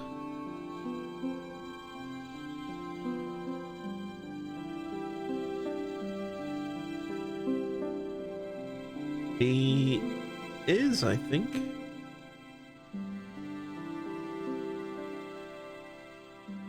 I beg your pardon. Are you André Lobino? That's me. You want my autograph? No, I was told you may be able to help me. Help? My name is George Stobart. I'd like your professional opinion. Well, okay, shoot. Let's start with the good old, do you know this man? Does the guy in this photograph look familiar to you? No. Okay, fair enough. Do we show him the gem? I think it should be okay. Not like he's gonna fucking shoot me or something. What do you make of this? It's the biggest gemstone I've ever seen. Where did you get it? From Professor Pegram's messenger boy. Pegram? Professor Nigel Pegram? He's in Ireland, investigating a Templar site. Ireland. He was, until he disappeared. Did Pegram find this on his dig? Yeah, the site where this was found was a Templar castle. Do you think it could be part of the Templar treasure? No, I shouldn't think so. You're not one of those crazies who think the Templars still exist, are you? Well, I try to keep an open mind on the matter. Okay, so that'll give us another conversation option. He's not going to know anything about the Gruber card. He might know this place. Does this matchbook mean anything to you? Alamut is the name of the place where the Hashashin were based. Where is it? Somewhere in what used to be called Persia. I'm not too hot on modern geography, I'm afraid. The most recent map I have shows America as an English colony. Okay. Gives us something, but doesn't really. Guess we'll talk about our actual conversation options now. Do you know Pegram well? Not really. I met him at a conference. I would have liked to talk to him in depth, but I didn't have time. When was this? Oh, back in the summer, July, I think. The second week of July? Maybe. Yes, it was, just before Bastille Day. So Pegram was in Paris at the same time as the other victims. Pardon? Victims of what? Pegram's probably dead. Nothing. Just thinking aloud. Does the name Montfaucon mean anything to you? Sure. It was the most grisly spectacle in Paris until the Revolution. A public toilet? Montfaucon was the place of execution for many thousands. A dark temple of death, with row upon row of arches, each one framing a grim exhibit. Scores of rotting corpses swung on creaking rope, while the crows devoured their flesh. That explains the image of the hanged man. I found a reference to Montfaucon in Ireland, in a village called Lochmarn. Where was the site of Montfaucon? To the northeast, near the Canal Saint-Martin, but there's nothing there now. The old gibbet was torn down during the Revolution. What does gibbet mean?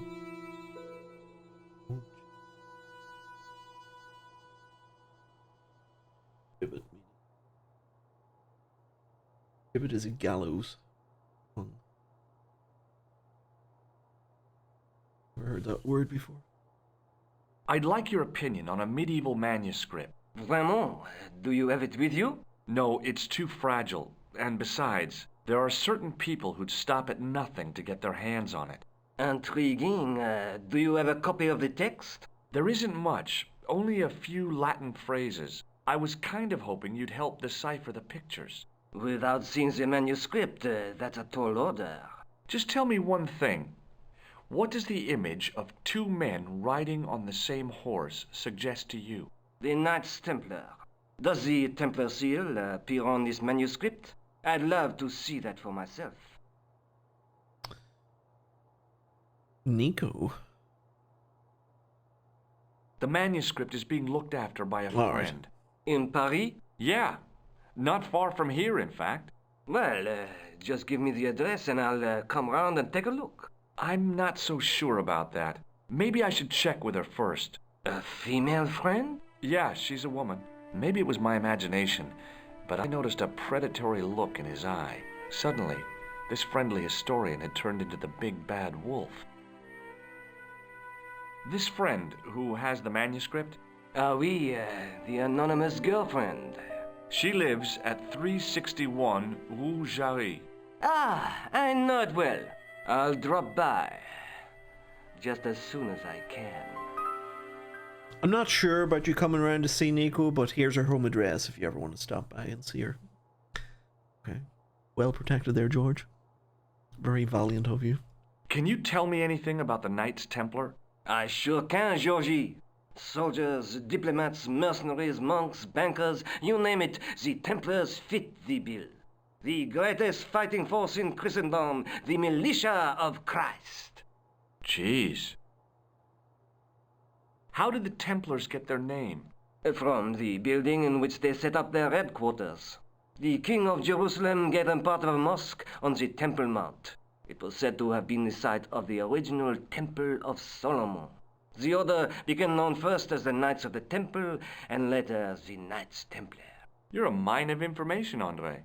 Glad to be of help, Georgie. Okay, so they can be called Knights of the Temple, Knights Temple, and Knights Templar. I've often heard that expression before, Knights Temple, and I just thought it was like a misspeak. I didn't realize that was an actual valid statement. How come the Templars became so wealthy? There was a constant stream of new recruits to their ranks, many from noble families. They were required to swear a sacred oath of poverty, chastity, and obedience. So, their money, goods, and lands were donated to the order. The Templars soon held land in France, Scotland, England, Spain, most of Europe, in fact. The poor Knights of Christ became the wealthiest power in Christendom.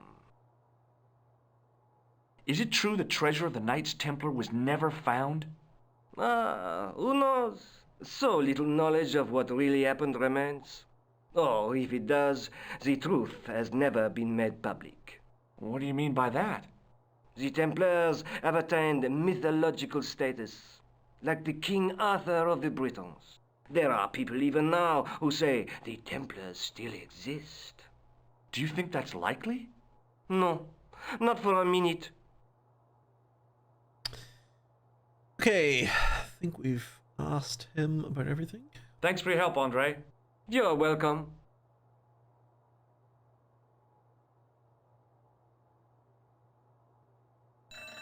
Oh!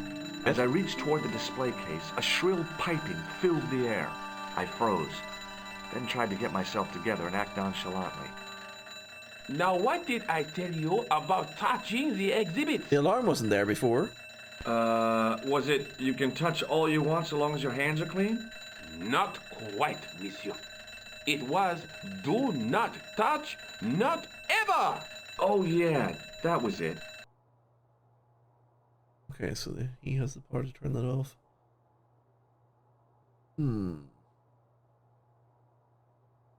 I'm able to do this now.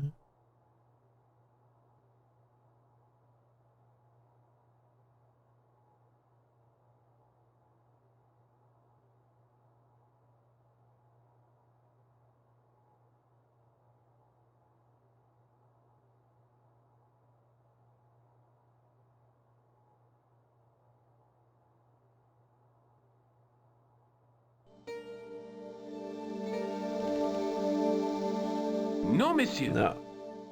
Not happening. Okay. You'll see what my obsession with this sarcophagus is later. Obviously, not time yet. Again, it's another muddled event that I just don't have the right story order of. So we've talked to the professor. We've set the professor on Nico now.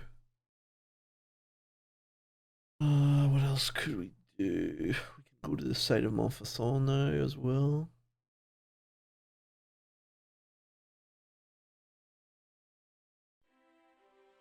Let's speak to the detective. Spoke to him in ages. We're just gonna save it as well. It's been fucking ages.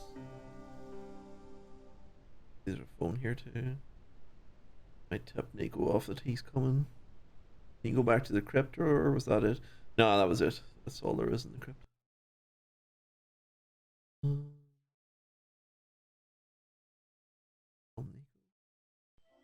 Hi, Nico. What he wants, Josh? I spoke to Labano about the manuscript. He wants to see it for himself. Okay, tell him to come here. Are you sure? Can we trust him? Trust me. He's okay. Okay. I don't know whether I have to actually go back and tell him that. There's no phone in the museum though, so I assume it's just gonna happen on its own.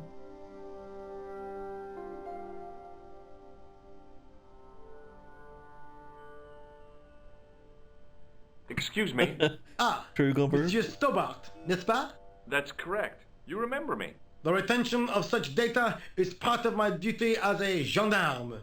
That is how crime is fought, through attention to detail, not intuition. Yes, sure. Okay, shit tons of options.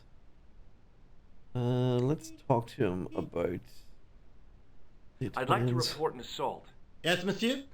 Where is the victim? I'm the victim. I've been harassed by a pair of thugs. I see.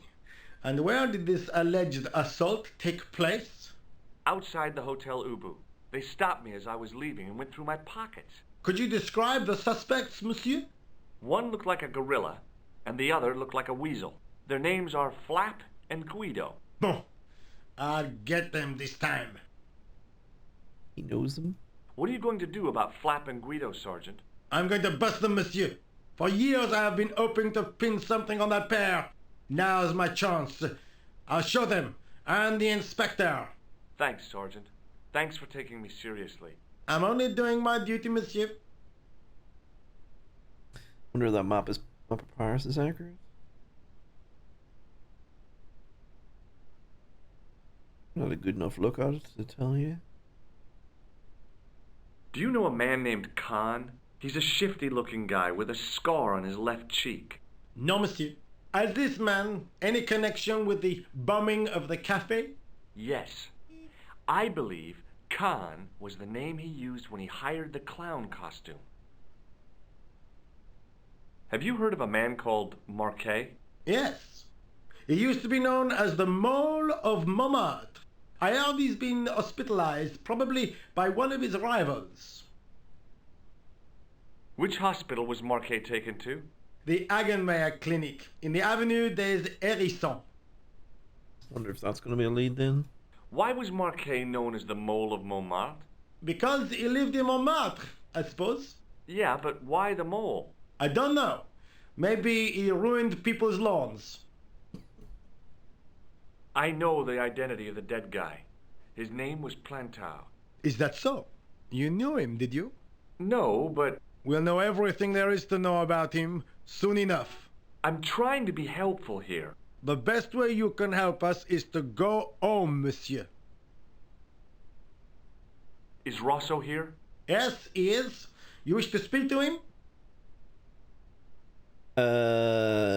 Yes, I don't think we've anything to hide. Yes, I do. One moment, monsieur.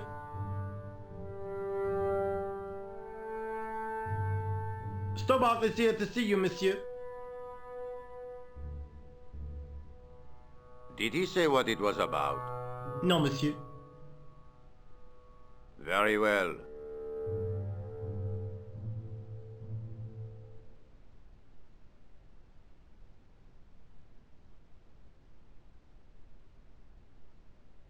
Hi, Inspector. Remember me? But of course, No. Mr. Stobart. My mind is a well-ordered faculty. A mental classification system that's the envy of the Bibliothèque Nationale. No tricks, mark you, monsieur. Just exercise. Just as our muscles waste through inactivity, so our minds decay. But there is no need. If only people would learn to exercise their wits daily. If he was trying to impress me, it worked. He was pompous and patronizing, but he had style. Eh bien, if you called about the bombing, you're too late. Investigations have been closed. But have been taken off the case. what about the murderer, the dead guy? It is out of my hands. A twist. He's not going to know anything about these two fools, but we'll ask about them anyway. Do you know a pair of thugs called Flap and Guido? I have known those two since they graduated from special school. Flap is a nasty piece of work, but Guido is the real brains of the partnership. Where did you hear of them? I met them out front of the Hotel Ubu. Don't you want to know what I found out about the killer? I told you, monsieur, the case is closed. I have washed my hands of the whole affair. Then I'll have to continue my investigations without your help. No. You must forget the business of the clown completely. Go back to being an ordinary tourist, Stobart. Not sure if this is like Rosso being fucked over by somebody above him, or if this is like a cover-up. You can see my conversation options just rapidly disappearing here. Ever heard of a guy called Marquet? Jacques Marquet? Marquet? I know the name well. He has a record for suspected blackmail, kidnapping, arson, and art theft. An all-rounder, huh? How come he's on the loose? His bravado is matched only by the courtroom skills of his attorney. Have you heard of Professor Pegram, the archaeologist? Molly Pegram, the second son of Lord Barclay Pegram. I don't know. I only read about him in a magazine. So much for the efficacy of rehabilitation. What has he done this time? He made an important archaeological find in Ireland. Do you know Pegram well? I have connections with the family, but I wouldn't say I knew him at all. Is his name really Molly? Of course not. That was the nickname he was given at school. All his friends and acquaintances know him as Molly. Did we hear that before? Before that question? I don't remember anybody telling me his name was Molly. Did you find out the ID of the guy who was killed in the explosion? I already knew who he was. I heard that the bomb victim's name was Plantar. Your sources are reliable. He was a big shot at the Treasury, wasn't he? Maybe that's why you've been taken off the case. I'm sorry, monsieur. I cannot comment. What was that psycho-detective business you did in the cafe? It is my theory that the passions evoked in violent crimes create ripples in the ether, invisible to all but the possessor of a highly developed and receptive mind. I'm impressed. Can you bend spoons, too? I didn't think a man of your obvious intelligence would stoop to mockery. You thought I'm wrong. not mocking. I've had personal experience of the power of the mind. I used to get ignored at parties until I read a book that changed my life. Really? What was it called? Hypnotism for Fun and Profit. He looked at me as if I'd farted at a funeral. The power of mesmerism is a rare gift, not a party trick. There is no spoon. It would have been 3 years too early. 1999 was the first Matrix. Hey, maybe this was inspiration. The Wachowskis played this. You're not gonna try any of that psychic interrogation on me, are you? Do you find the thought of my probing distasteful? Let's just say I'd rather you didn't. I've got more doubts than Doubting Thomas when it comes to mysticism. Too bad. I think you would make an interesting subject under controlled regression. The day I let anyone mess with my mind hasn't dawned yet. Have you heard of the Knights Templar? Les Templiers. But of course, monsieur. Les Templiers. Their fame is widespread throughout France. We haven't forgotten them, unlike the rest of Europe. It was the King of France who persecuted them, though. Indeed. That shook his cool. Underneath his cultured facade, the man was real twitchy. You're obviously a great admirer of the Knights Templar. They were men of great honor, monsieur. The flower of chivalry. Not everyone would share your views, Inspector. Not everyone shares my passion for Bartok. But if the Templars were as honorable as... That's enough. I do not wish to hear your uninformed opinions, Stobbard. Why do you get so wound up about the Knights Templar? They've been dead for centuries. I shouldn't have pushed my luck. Maybe his ancestors were Templars. Whatever. I saw the anger flare in his eyes like a distant summer thunderstorm. The Templars were the first true internationalists. 800 years on, and still the world is fragmented by nationalistic flag-waving fools. You will excuse me.